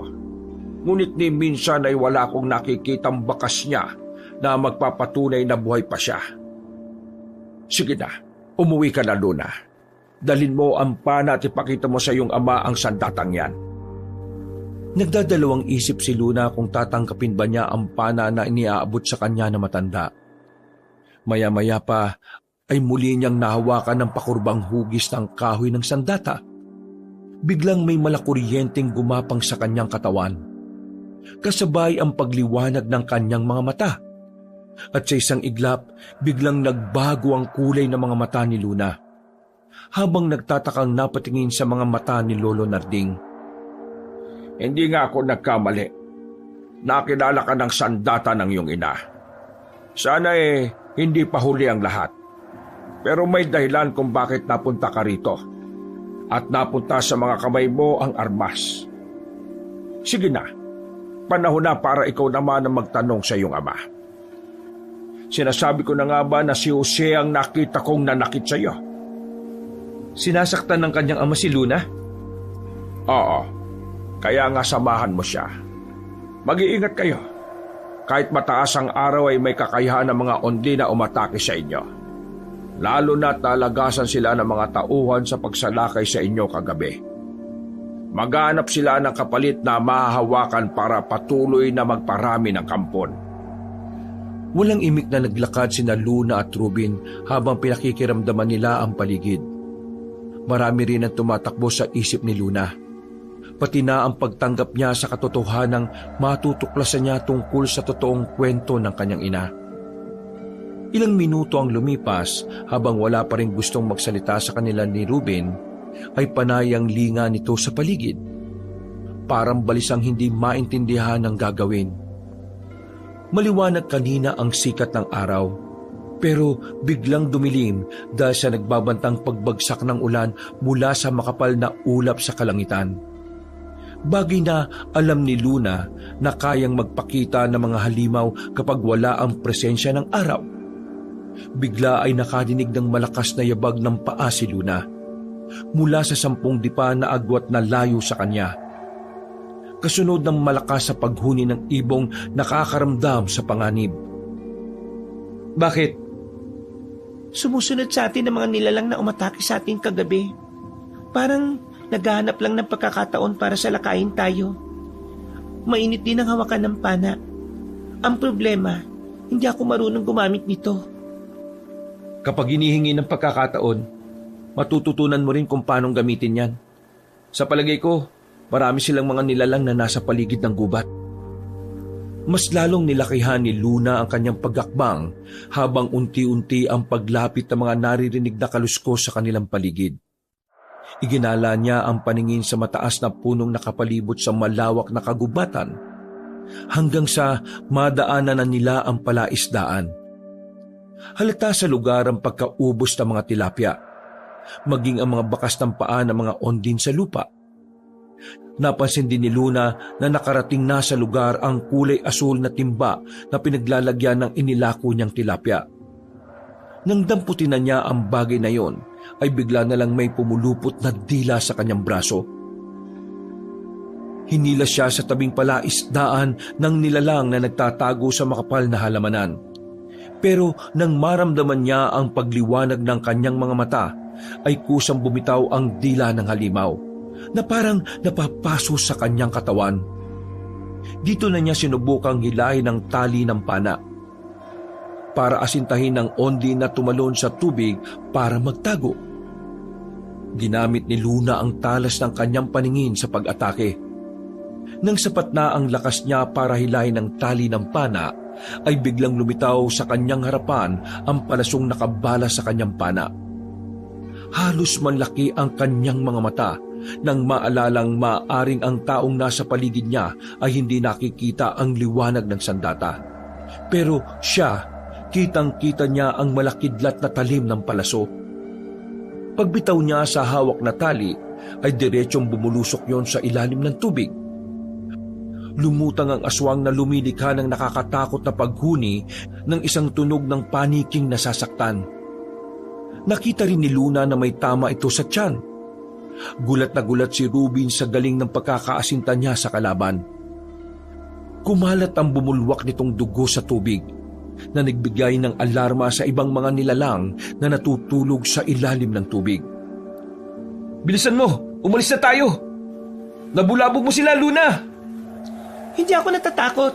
Ngayon pang nalaman ko kung paanong gamitin ang sandatang ito ni Lolo Narding. Buong pagmamalaking pahayag ni Luna habang nakatingin sa nakikisay na aswang sa ibabaw ng tubig. Pareho silang nabigla ni Rubin nang sa pagharap nila ay nakita nila ang isang nilalang na nakatayo sa kanilang likuran. Balot ng kulay pulang tela ang buong katawan. Matangkad na halatang may kakaibang anyo na nagpakita ng nakakatakot nitong kulubot na mga kamay. Parang nasunog ng apoy. Pati ang mahaba nitong kuko. Mas lalo silang napasigaw sa takot nang tanggalin ng nilalang ang suot nitong telang tumataklob sa mukha nito. Nalantad ang naagnas nitong balat. may ilang hibla pa ng buhok ang nakatubo sa ulo, habang ang ngipin ay nakalabas na tulad ng ngipin ng mga pating.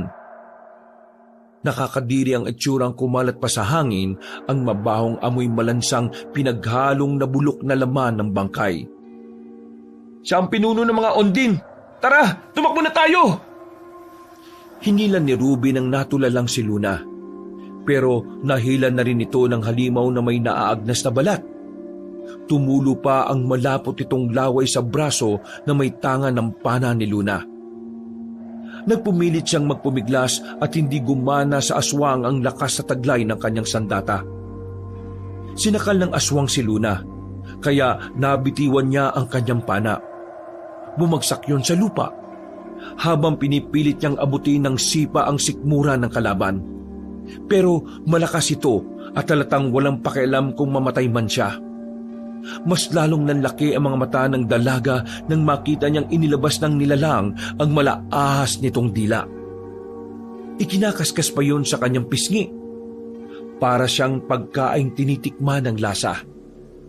Nakakuha ng pagkakataon si Ruben para atakihing patalikod ang pinuno ng Ondin. Kaya lang sa kamalasan, nasalo nito ang braso ni Ruben.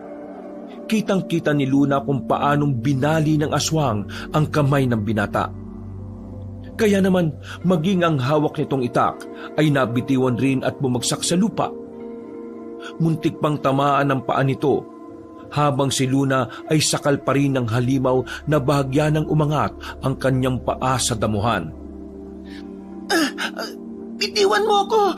Halimaw ka! Magbabayad ka sa mga taong naging biktima mo! Anong karapatan niyong patayin ang mga anak ka? Sila na lang ang pamilya ka! Magbabayad kaya! Hindi mo sila anak! Halimaw kang aswang ka! Halos bumaon sa leeg ni Luna ang mahabang kuko ng halimaw. Naramdaman niya ang pag-agos ng mainit na likido sa kanyang leeg.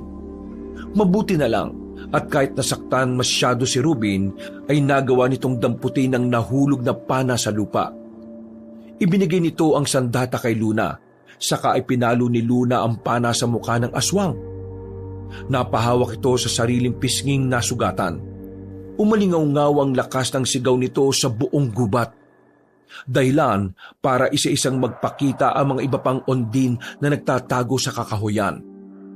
Hindi maintindihan ni Luna ang takot na gumapang sa kanyang dibdib, lalo na nang makita kung gaano karami ang kalabang nakapalibot sa kanila. Mabilis niyang hinila ang tali para umatake sa pinuno ng mga Ondin, pero para itong kasing bilis ng kidlat na kumilos papalayo sa kanya. Nagawa nito makaagwat sa kanila ng 15 dipa at nakapagtago sa malagong halaman. Dinamdam ng pinuno ang sugat na nilikha ng panang ginamit ni Luna, kaya siguro mas pinili nitong tumakas. Habang ang ibang mga alagad nito ay patakbong sumugod sa kinaroroonan nila. Mamamatay kayo ngayon sa bagsik ng pana na ito! Sa tiyan mo sila patamaan! Nandun ang kanilang kahinaan! Bilisan mo bago pa sila makatakas! Iniangat ni Luna ang hawak na pana sa ere at sinipat ang aswang na nangunguna sa pagtakbo. Tinamaan ito sa tiyan na nagpabagsak dito sa lupa. Biglang nakita ni Luna ang kulay berdeng liwanag ng palaso na tumama sa tiyan ng Ondin. Bumula ang bibig nito na parang nalalason. Saka pumutok ang tiyan. Nagkalat ang mga laman loob nito sa damuhan. Nakita yun ng ibang mga halimaw. Pasadsadang paa na huminto sa pagtalon ang mga aswang at isa-isang kumaripas ng takbo papalayo kay Luna. Ibinaba ni Luna ang pana saka isinabit sa kanyang balikat. Sinulyapan niya ng tingin ang nakaupong si Ruben. Habang hawak ang brasong nasasaktan, gawa ng pinuno ng mga aswang. Bahagya na yung namumula at namamaga. Pangiwi-ngiwi ang mukha ni Ruben na pinipilit tumayo. Inalalayan niya itong maupo sa malaking ugat ng puno ng daaw. Kasabay ng pagbuhos ng malakas na ulan, pagguhit ng kidlat at pagdagungdong ng kulog. Pinilit ni Luna na hilahin ang brasong nasaktan ni Ruben. Napasagaw ito ng malakas dahil sa sakit. Sa pagkakataong yun, biglang nakaramdam ng konsensya si Luna. Muntik na itong mapahamak dahil sa kanya. Saka lang niya napansin ang pagkirot ng sugat niya sa leeg. Parang napakabagal na mga oras na yon. Habang pilit niyang nilalabanan ang pananakit ng kanilang mga katawan. Biglang naalala ni Luna ang tungkol sa kanyang ina. Ano na kaya ang nangyari sa nanay niya? Sa mga halimaw na nagkalat sa gubat, buhay pa kaya ang kanyang ina? Hindi niya maiwasang hindi malungkot. Matagal siyang nabuhay sa galit. Paano kung maling nahusgahan niya ang ina batay sa kwento ng kanyang ama? Pinilit niyang maglakad pa uwi sa bahay ni Luna. Ilang minuto rin na tiniis ni Ruby ang pananakit ng braso nito. Natinalian lang ni Luna ng tela ng suot niyang bestida. Sa wakas ay narating nila ang bahay na gawa sa kawayan. Ang bubong ay yari naman sa dahon ng anahaw. Kahit luma na ay may mga halamang namumulaklak sa paligid na lalong nagpaganda sa tanawin ng kanilang kubo. Pero bumundo lang kaba sa kanyang dibdib nang mapansin ang dating maayos na dingding sa likuran ng bahay ay nawasak ang mga bintana. Walang bakas na may taong nakatira. Dala ng pag-aalala ay patakbo niyang nilapitan ang kubo. Akala niya ay tuluyan ng napahamak si Mang Jose, kaya halos mangiyak-ngiyak siyang sumigaw para tawagin ang ama. Pero nadatnan niyang nakaupo si Mang Jose sa bangkong gawa sa kawayan. Tinalian nito ng puting tela ang brasong nasaktan. Maraming sugat sa muka, sa braso at binti. Pati na ang maputik nitong mga paa ay halatang nanggaling ito sa malayong paglalakad. Tay, anong nangyari? Nang mag-angat ng muka ang nakayuko niyang ama, ay mabilis itong tumayo. Akala niya ay yayakapin siya ni Mang Jose dahil sa pag-aalala. Kaya naidipan niya ang braso para sana magsumbong dito ng mga nangyari sa kanya. Pero nagulantang siya nang malakas siya nitong sinampal sa pisngi. Dala ng pagkabigla, nahawakan niya ang mainit niyang balat. Nagtatakang sinalubong niya ng tingin ang nagbabagang mata ng kanyang ama dahil sa galit. Hindi niya inaasahang ito ang magiging reaksyon ni Mang Jose. Matapos makita nito ang sugat niya sa liig, pinilit niyang intindihin ang nagawa ng ama dahil baka nabigla lang ito. Pero nang muli nitong iniangat ang palad para sana sampalin siya, doon na humarang si Ruben para protektahan siya habang yakap ang sariling braso. Tama na po! Huwag niyong saktan ng anak niyo! Mas lalong nabigla si Luna nang suntukin ni Mang Jose si Ruben, dahilan para matumba ito sa sahig at dumugo ang labi ng binata. Agad siyang napalapit sa lalaki. Inalalayan niya itong tumayo. Ang kapal ng mukha mo magpakita pa sa akin. Pagkatapos uuwi kang parang walang nangyari. Nakita mo bang itsura ng bahay? Muntikan na akong malapa ng mga halimaw na humabol sa akin. Mabuti na lang at may mga tanod na tumulong para mailigtas ako. Tapos, malalaman kong inuna mo pa ang kalandian mo sa lalaking ito. Nagkakamali po kayo. Huwag kang sasabat dito kung hindi kita kinakausap. Mali po ang pagkakaintindi ninyo. Wala pong namamagitan sa aming dalawa ng anak ninyo. Tulad po ninyo, inatake rin po kami ng mga halimaw ng 2 beses. Kaya hindi po kagad nakauwi si Luna kagabi. Hindi mo kailangan magpaliwanag sa kanya, Rubin. Siya ang mahigit na dahilan para ipaliwanag kung ano ang totoo. Tumayo ka na, Rubin. Maraming salamat sa paghatid mo sa akin. Kailangan magamot agad ang sugat mo bago ka umalis. Hindi ba tayo tapos mag-usap? Halika nga rito, babae ka. Ayoko sa lahat ay yung tinatalikuran ako habang kinakausap pa kita. Bastos ka! Wala kang respeto? Hindi ko natatanungin tayo kung ayos lang ba kayo. Nakita ko naman na hindi kayo masyadong nasaktan. Dahil masakit pa rin kayong manampal. Gusto ka lang ipaliwanag niyo kung ano ang totoo tungkol sa aking ina. Ilang beses ko mang sasabihin sa iyo na iniwan niya tayo. Sumama sa ibang lalaki. Matagal akong naniwala sa mga kasinungalingan niyo, Itay. Nagtanim ako ng sama ng loob sa aking ina na hindi ko man lang inalam kung ano ba ang totoo. Tigilan mo ang kalokohan mo, ha? Ang tanong ko ang sagutin mo, Luna. Saan ka nang galing? Sino to kasama mo? Huwag niyo nang ilihis ang usapan, Tay. Ang panang ito na isinauli sa akin ni Lolo Narding, kay nanay po ba ito? Kilala mo matandang albularyong sumira sa pagkatao ng iyong ina? Isang manunugis ng aswang na kasama ang kanyang anak na nasawi sa pakikipaglaban sa mga Ondin? Hindi ka dapat sa kanila naniniwala. Ako ang pamilya mo. Pati ang tungkol sa mga Ondin, alam niyo rin? Pero mas pinili niyong bumalik sa mapanganib na baryong ito. Dahil naririto ang iyong ina. Paanong napunta sa matandang yon ang sandata ni Evena? Si Tangkarding ang naging dahilan kung bakit nasira ang pagsasama namin ni Evena. Lolo ko po ang pinag-uusapan ninyo. Huwag na kayong gumawa ng kwento para lang pagtakpan ang pagsisinungaling ninyo. May tiwala ako kay Lolo.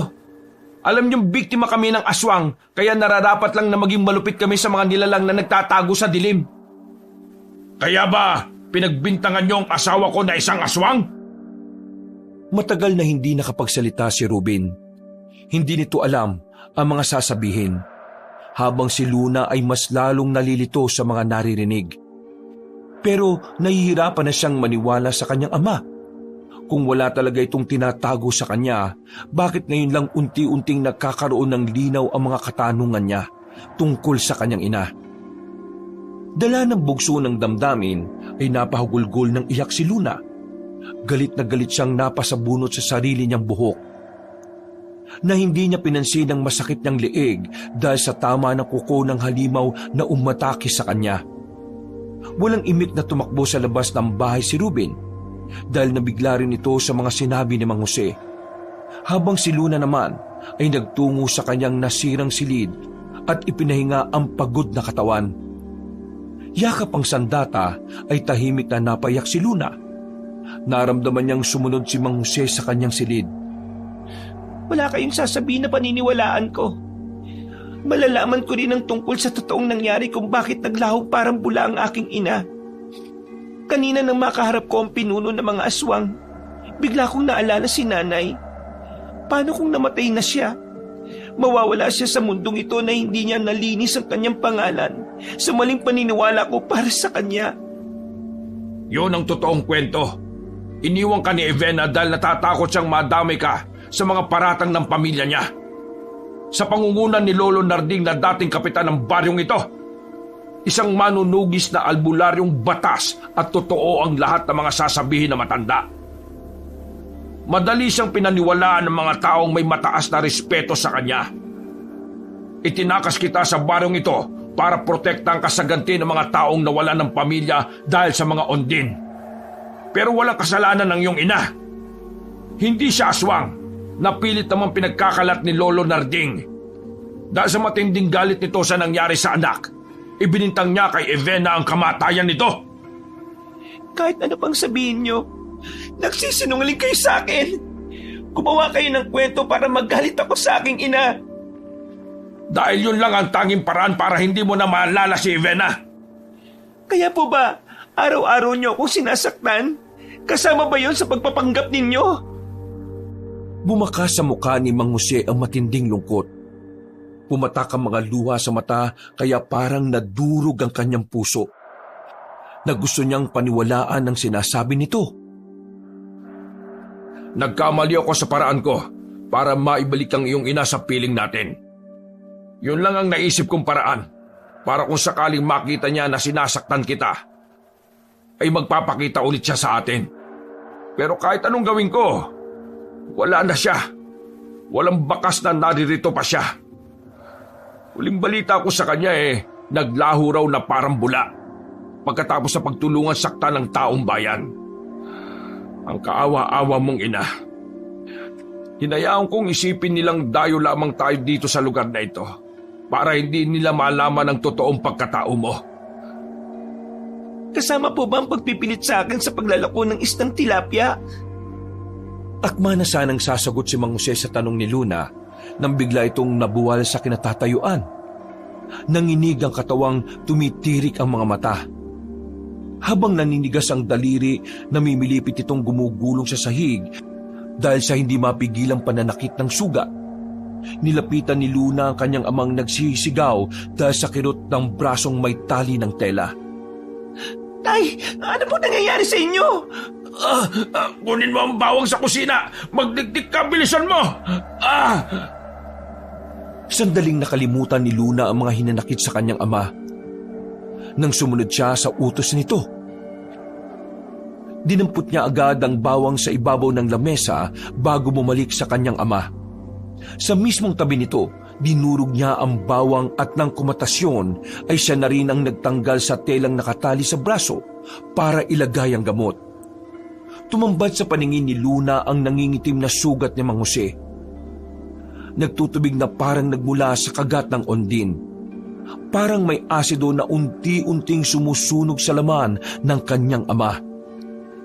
Hindi ko po alam na may kagat kayo ng mga undin. Kagabi nang hindi ka nakauwi, sinundo kita. Pero pagdating ko sa gitnang kagubatan, nakita ko mga halimaw na yun na nilalantakan ng mga panindamong tilapia. Takot na takot ako na baka napahama ka na. Kaya lang naamoy nila ako dahil nakainom ako ng alak. Alam ko ang tungkol sa mga ondin, pero kagabi lang ako nakakita ng ganong itsura nila. Nakauwi pa ako dito sa bahay, kaya lang nasundan nila ako at nakipambuno sa kanila. Mabuti na lang at dumating ang mga nagro-rondang tanod. Matyagang nakinig si Luna sa kwento ng ama habang ginagamot niya ang sugat nito. Nakita niyang parang bumula ang sugat sa katas ng bawang na inilagay niya. Namilipit si Mang Jose dahil sa sakit. Habang binabalik niya ang telang itinali nito sa braso, ginamot na rin niya ang iba pang mga sugat nito.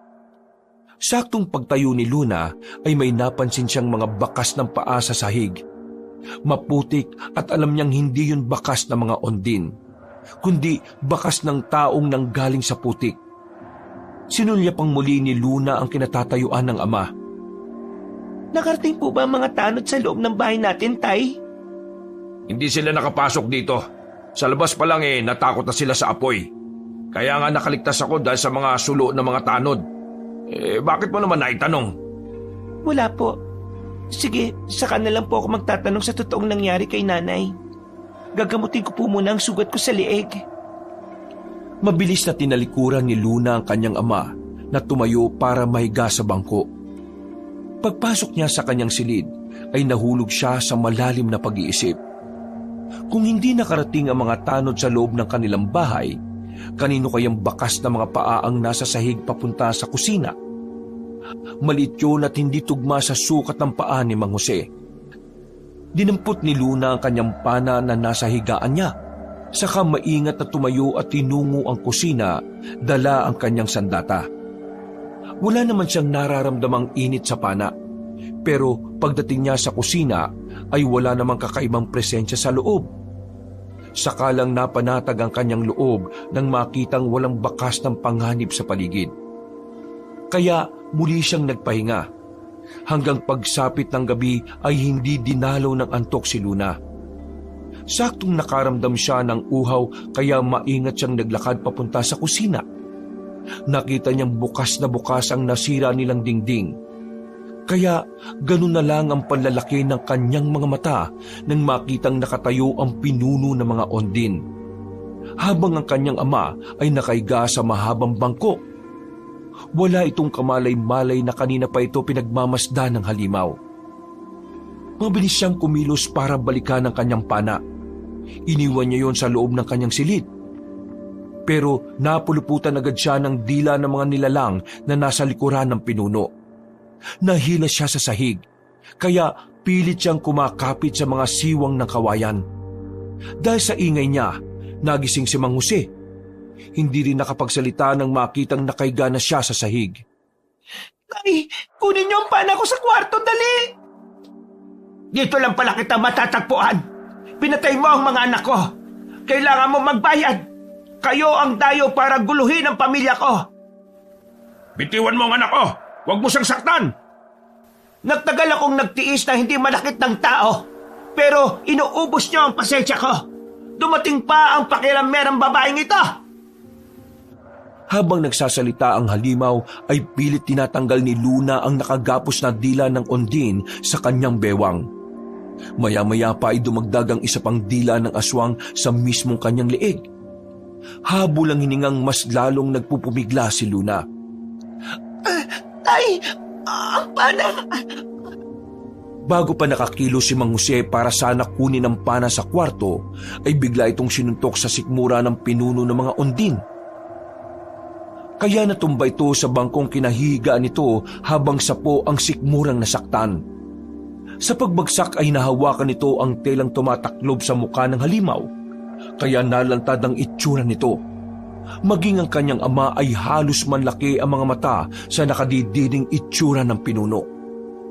Tangka na sanang aatake muli ito para saktan si Mang Jose nang bigla itong sumigaw ng malakas. Wag! Nakikiusap ako!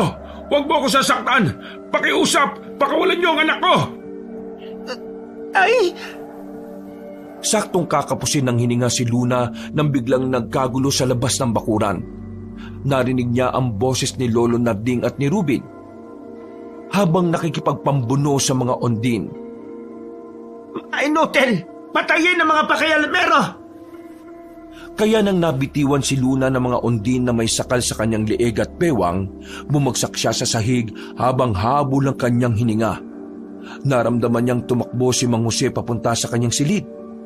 Nagtataka siyang naging duwag ang kanyang ama sa harap ng pinuno ng mga aswang. Malayo sa tatay na nakilala niya. Habang si Lolo Narding ay natumba sa lupa nang bigla itong atakihin ng pinuno ng mga aswang. Bumaunang kuko ng halimaw sa katawan ng matanda, habang si Rubin ay abala sa pakikipaglaban sa mga aswang na pilit umaatake sa kanila. Pagbalik ni Mang Jose ay dala na nito ang kanyang sandata. Tumayo ka! Kunin mo ang pana ng iyong ina! Atakin mo sila at patayin! Nanginginig ang boses at kamay ni Mang Jose nang iabot nito ang pana kay Luna. Mabilis niyang dinampot yun. Saka parang nagdahilang nawala ang pananakit ng kanyang mga sugat. Bumalik ang dating lakas ng kanyang katawan. Inuunat niya ang hawak na pana. Lumitaw ang hindi nakikitang palaso. Inasinta niya ang Ondine na nagtutulungan para saktan si Rubin. Pagbitaw niya sa tali ay tumama yun sa tiyan ng mga kalaban. Natumba sa lupa ang halimaw na tinamaan ng palaso. Ilang beses niyang pinakawalan ng mga bala para atakihin ang kalaban. Habang malapitan niyang inaasinta ang mga liig ng nakahigang Ondine, isa-isa ring nagkikikisay dahil hindi na kinakaya ang tindi ng impact ng sandata sa kanilang katawan. Nakita niyang bumangon si Lolo Narding. Kinuha nito ang mga dalang tilapia sa timba na nakalagay sa tabi ng punong pinag-iwanan nito. Kitang-kita ni Luna kung paanong binuhusan ng matanda ang mga isda. Kaya halos mag-agawa ng mga natitirang Ondine para lang kainin ng mga tilapia. Nilantaka ng laman yun na parang mga halimaw na ginutom na matagal na panahon. Pero hindi pa man nila nauubos sa mga kinakain, ay bigla itong natumba at nagkikisay sa lupa habang bumubula ang mga bibig. Kahit anong gawin ninyo, hindi pa rin kayo ligtas sa istang may katas ng bawang. Mamatay kayong lahat. Kulang pa yan sa ginawa nyo sa anak ko. Anong ginawa mo, matanda? Magbabayad ka! Halos magpaekis-ekis ng takbo ang aswang na pinuno sa kinaroroonan ni Lolo Narding. Pero mabilis na nakailag si Lolo Narding sa unang pag-atake ng kalaban. Habang natatapakan nito ang mga sumabog na katawan ng mga Ondine, dumidikit din sa paa nito ang mga dugong nagkalat sa lupa. Kaya mas lalong nagalit ang aswang sa ginawa ni Lolo Narding. Hindi sila ang tunay mong anak, kaya gumising ka na! Hindi! Tuloy-tuloy ito sa pag-atake sa matanda, kaya naman itinaas ni Luna ang kanyang pana para puntiryahin ang likod ng pinuno ng mga halimaw. Hihilain na lang sana niya ang tali ng palaso nang biglang dumating ang mga kasamaan pa nito ng mga Ondine. Dala ng pagkabigla sa ibang direksyon, itinutok ni Luna ang sandata. Tumama yon sa mga aswang na galit na sumugod sa kanila. Napuluputan ng dila ang pana na hawak ni Luna. Agad din namang nabitiwan dahil para itong napapaso sa kanyang armas. Sumirko sa ere si Luna kasabay sa paghila ng tali. Inasinta nilang makakasunod ang mga ondin hanggang bumagsak sa lupa at nawasak ang mga tiyan mula sa tama ng palaso. Kailangan na nating tumakas. Mas lalong lumalakas ang kanilang kampon. Hindi po, Lolo. Pagkakataon ko na para mapatay ang pinunong pumatay sa aking mga magulang. Sinira niya ang buhay namin magkakapatid. Mabilis na tumakbo si Rubin sa gawin ng pinuno ng aswang para saksakin ang tiyan gamit ang hawak nitong itak. Pero mabilis kumilos ang pinuno. Nagawa nitong masugatan muna sa dibdib si Lolo Narding gamit ang mahaba nitong kuko. Bago makalapit si Rubin ay sinalubong din ito ng kalmot ang tiyan ng binata. Kitang-kita ni Luna na bumao ng matalas na kuko ng aswang. Maging ang muling pag-ataka nito ng kalmot sa mukha ni Rubin. Natumba ito sa lupa. Dahil sa pagbulwak ng dugo sa sugat nito, malakas na sumigaw si Mang Jose na nagpatigil sa mga undin para umatake. Talagang pinatunayan mong isa kang ang halimaw, Evena! Lumingon ang pinuno ng aswang sa kanilang gawi, saka ngumisi ng nakakakilabot. Umalingaw-ngaw ang malakas din itong huni na parang sa paniki. Lumabas ang dila nito na parang sa palaka at pinaluputan sa lieg si Mang Jose. Doon niya naisip na baka ito na nga ang kanyang ina. Pero bakit ito naging halimaw? Pati ang itsura nitong mukhang naaagnas na bangkay. Mabilis niyang nilapitan ng kanyang ama na nasasakal ng dila ng kanyang ina. Dahil sa taglay niyang lakas ay mabilis na natanggal ni Luna ang dilang nakagapos sa ama. Saka inasinta ng pana sa binti ang kanyang inang. Nagtatangka uling sumugod ito para itong wala sa sarili. Napalo dito sa sakit na halos mabingi sila sa tindi ng sigaw nitong galit na galit. Muling tumuloy sa pag-atake ang mga alagad nito. Di para patayin sila, kundi para itakas ang pinuno nila. Hindi na nila inabutan ng mga undi na tumanghay sa pinuno. Makahulugan silang napatingin sa mukha ng kanyang ama. Maya-maya pa ay napayuko ito at napahagulgol ng iyak. Naramdaman din niya ang paglapit ni na Lolo Narding at Rubin. Pero mabilis na tumayo si Mang Jose para kwelyuhan ng matanda. Nagulat siya sa galit ng kanyang ama. Nakita niyo na kung anong ginawa niyo sa asawa ko? Ang itsura ni Evena, kayong may gawa dahil sa paratang niyo. Bitiwan niyo ang lolo ko. Kayo ang may kasalanan dito. Tay, ano ba nangyari?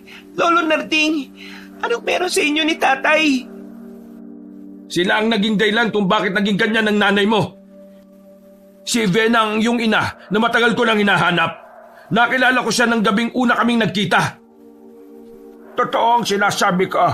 Ikaw lang ang ayaw tumanggap ng katotohanan. Hindi ko siya paparatangan na halimaw kung hindi ko nakita ang ginawa niya sa mga magulang ni Ruben. Pati ang kanyang bunsong kapatid na hanggang ngayon ay hindi naman makausap. Papatayin ko siya, Lolo. Hindi yan totoo. Biktima ang asawa ko. Huwag ka ng tanga at bulag. Kami ang totoong biktima rito. Pinatay niya ang anak ko. Dahil pinagtangkaan niyang patayin ang anak namin. Isa siyang ina. Nahangad din ang kaligtasan ng kanyang anak. Kaya niya nagawa yun. Kung ganun, alam niyong nakapatay ang inyong asawa, pero nagpanggap kayong walang alam? Pabalyang binitiwan ni Mang Jose ang kwelyo na matanda, saka napahagulgol ng iyak. Habang si Luna ay naguguluhan sa mga palitan ng pag-uusap ng dalawa. Kung gano'n ay totoong aswang ang kanyang ina. Nung gabing tinutugis namin kayo kasama si Luna, napatay na niya ang anak ko. Ginawa lang namin ang nararapat dahil totoong may lahing aswang si Evena. Nang maikwento ni Ruben ang nangyaring pagharap nila ng pinuno ng aswang, bigla kong kinabahan. Natakot akong baka nga nagkamali ako sa panghuhusga sa kanya. Pero hindi. Dahil nakita ko na siya ng malapitan. Bakit po umabot ng ganito ang nangyari kay nanay? Ano po ang totoong nangyari kay nanay? Kaya ba sinunog niyo siya gamit ng alak? Tumango si Lolo Narding bilang pagsang-ayon sa sinabi ni Mang Jose. Kaya pala, ang epekto ng alak sa mga Undin, lalo na kay nanay, ay ang pagkagutom sa karning napatakan nito. Kasi ang naiwang alaala sa utak niya ay kung paano siyang sinunog gamit ang alak. Nagiganti si nanay sa mga nangyari sa kanya. Wala siyang karapatang magiganti dahil hindi siyang totoong biktima dito. Kaya may posibilidad na Undin ka rin, Luna. May lahi ka ring aswang. Hindi magiging halimaw si Luna. Pero kung ipagpapatuloy ni Jose ang pananakit sa kanya, hindi malabong mangyaring maging halimaw din siya, kagaya ng kanyang ina. Ang nagiging aswang ay ang mga nakaranas ng kalupitan ng tao. Walang maalala si Ivena kaya pati ang kanyang pamilya ay nagawa niyang saktan. Iniisip niyang ang mga Undin ng kanyang anak. Dahil ito sa pagpaparusa sa kanya ng mga tao. Pinahirapan siya at binuhusan ng anak bago sinindihan. Nang mga panahong iyon, nabulag ako sa matinding galit. Magmula noon ay hindi na namin siya nakita. Kaya akala namin ay namatay na siya. Pero ang dapat nga sa kanya ay mamatay. May kasalanan rin kami. Sana'y hinayaan namin siyang mabuhay na parang isang normal na tao. Wala siyang sinasaktang iba. Maliban sa isang tilapia na ito lamang ang nagsisilbi niyang pagkain noon kapag nauuhaw sa dugo at karne ng tao. Pero inalipusta at inubos ang kanyang pasensya. Kaya patuloy siyang tumikim ng karne ng tao. At yun ang dahilan, Luna, kung bakit mas pinili ni Ivena na iwanan ka at palisin sa baryo ng iyong ama. Masakit yun para sa kanya. Kaya siguro tinanggap na niya ang pagiging halimaw at nakikita kanya sa pagkatao ng mga Undin. Pero dahil wala akong alam sa kalupitang ginawa ninyo sa kanya, kung ano-ano ang naging desisyon ko para lang mahanap ko siya. Mahal ko ang asawa ko, kaya hindi ko matanggap na bigla siyang nagkaganon. Hindi ko alam na isang matinding sakripisyo ang ginawa ng aking ina para lang iligtas ako. Ang sama ko. Mahal ka niya. Natakot siyang madamay ka sa kalupitan ng mga tao. Hindi ko alam na may dugong Undin si Ivena. Kaya nang masira noon ang kanyang palaisdaan na pinagkukunan niya ng pagkain kapag nagugutom, hindi ko na siya naiintindihan. Kaya kagabi nang makita ko siya na nakatingin sa akin, alam ko na asawa ko siya. Nahihirapan lang ako na tanggapin. Sinasabi ko na nga ba't yung bakas na nakita ko po sa sahig papunta sa kusina ay bakas ng paa ng aking ina. Naabutan ko siyang nakatingin sa inyo. Halata sa mga mata niya ang pagtataka dahil ilang beses siyang tumingin sa kanyang palad. Kawawa naman at nanay. Masakit na masakit ang dibdib ni Luna sa mga natuklasan na sarili niya lang ang iniisip niya habang nakaupo siyang umiiyak. Ganon din si Mang Jose na awang-awa kay Ivena, pero hindi na nila may tatanggi ang katotohanan ng isa na itong ganap na aswang. Pumatay na ito ng tao, kasama ang mga Undin na itinuturing nitong anak na ang akala niya ay si Luna. Maya-maya pa ay biglang bumundol ang kaba sa dibdib ni Luna nang uminit ang hawakan ng pana niya. Lumiwanag ang kanyang mga mata at naririnig ang maraming yabag ng paa mula sa kakahuyan.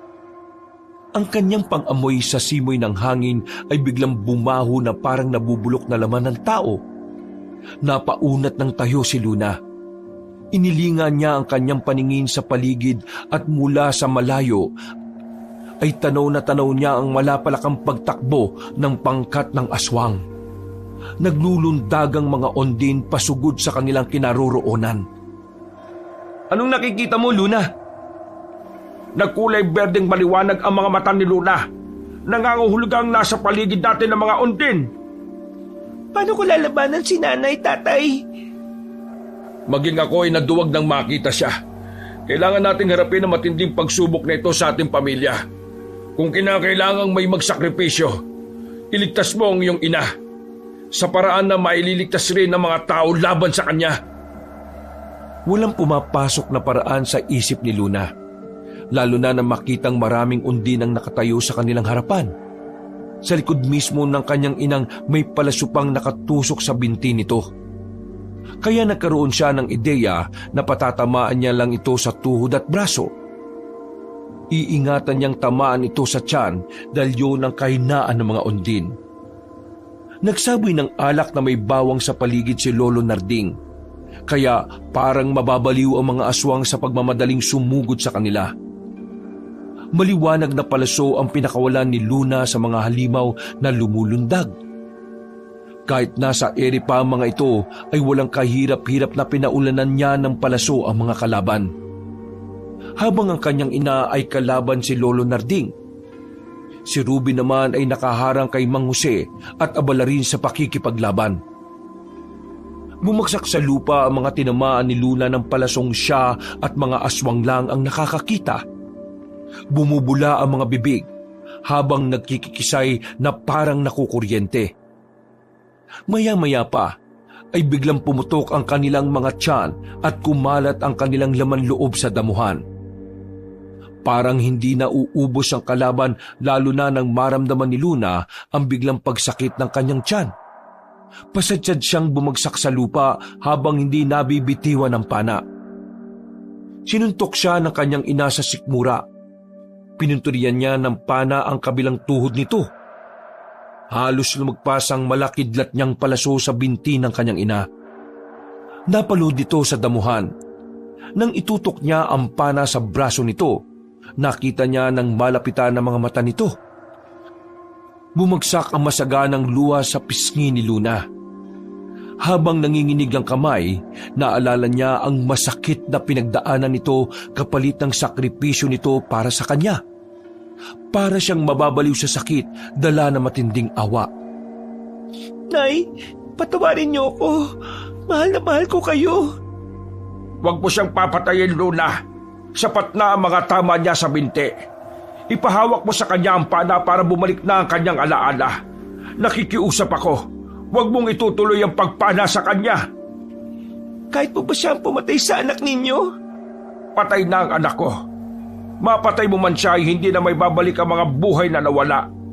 Pero si Ivena, kapag nabuhay, may tatama nito ang buhay mo, Luna. Napahagulgol ng iyak si Luna na bumangon sa kanyang pagkakahiga. Saka nilapitan ang kanyang inang nakaluhod pa rin habang umaangil na parang mabangis na hayop. Ipinahawak niya ang pana sa kanyang ina. Nang lumapat yun sa kamay ni Ivana, kitang-kita ni Luna ang kulay berdeng liwanag sa mga mata ng kanyang ina. Nawala ang matalim nitong malalagaring ngipin. Saktong nahawakan nito ang pana, magkakasabay na umatake ang natitirang alagad nito para atakihin sina Ruben at Mang Jose. Nang bigla ay si Ivena ang gumamit ng pana para umasinta sa mga halimaw. Patunay na bumalik na ang mga alaala nito. Nailigtas ng pana ang kanyang ina. Biglang lumiksi sa pakikipaglaban si Ruben. Gumanti ito sa mga alagad ni Ivana. Natapos ang labanan na ang natira ay ang nakaluhod pa ring pinuno ng mga ondin. Ivena, ikaw na ba yan? Tumango si Ivena bilang pagtugon.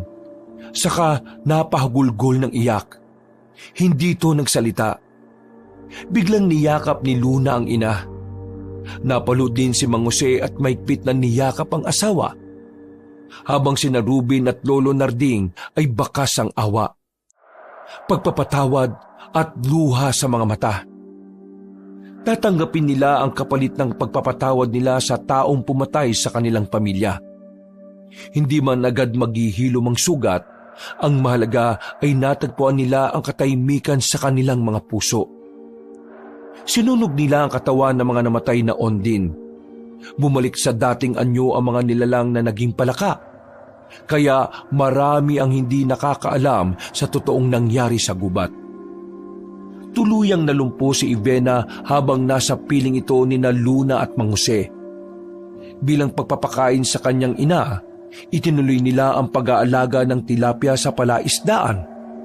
Nawala na rin ang bakas ng alak sa baryo bilang pagpapatupad sa bagong batas ng kanilang bagong kapitan na si Lolo Narding. Samantalang si Rubin at Marina ay nabuhay na magkasama hanggang sa tuluyan ng gumaling ang sakit ni Marina dahil sa pagmamahal at tamang pag-aalaga. Isang umaga, habang nagpapakain ng sariwang tilapia si Luna sa nakaupo niyang ina, ay masaya silang nagkwentuhan ni Aling Ivena. Nanatili ang kulubot na peklat sa mukha nito, bunga ng pagsunog ng alak sa katawan. Salamat dahil hindi niyo ko sinukuan. Patawarin niyo ko. Pamilya tayo, kaya dapat walang iwanan. Ang drama ni tatay. Aalis na nga ako. Maglalako na ulit ako ng isdang tilapia. Baka kanina pa naghihintay sa akin si Rubin. Magdadala pa ako ng isda kay Marine. Masayang tumayo si Luna at muling isinakbit ang pana sa kanyang balikat. Nakasanayan na niyang dalhin ang panang nagbuklod sa kanyang nawalay na ina. Ang pagpapatawad sa mga kasalanan ay ang sandatang hindi nakikita laban sa kasamaang dulot ng galit, na nauuwi sa paghiganti. Mabuting alamin muna ang mga dahilan ng mali bago magdesisyon para sa tama. Kaya naman, pagpaparusa sa kasalanan ng tao ay may kaakibat ding kapalit. Ang sakripisyo ng isang ina ay mas malupit pa sa bagsik ng sandata laban sa kasamaan. Tilapia! Tilapia kayo dyan! Libre sa unang suki! Pagkasabi ni Luna sa libre ay halos dumugin siya ng mga tao na dati ay ayaw lumapit sa kanya. Nauuna pa si Aling Sisa sa pagdampot ng isda. Katulong niya si Rubin, habang si Lolo Narding ay masayang-masaya na nakaupo sa tabi ni Luna. Hindi na isang magnanakaw kundi isang iginagalang na kapitan. Bakit nga ba pinagbintangan itong magnanakaw nang unang makita ito ni Luna? Talagang sinadyang kinuha ni Lolo Narding ang atensyon ng dalagang dayo para itama ang pagkakamali. Dahil nakilala nito ang batang anak ni Ivena. Wakas,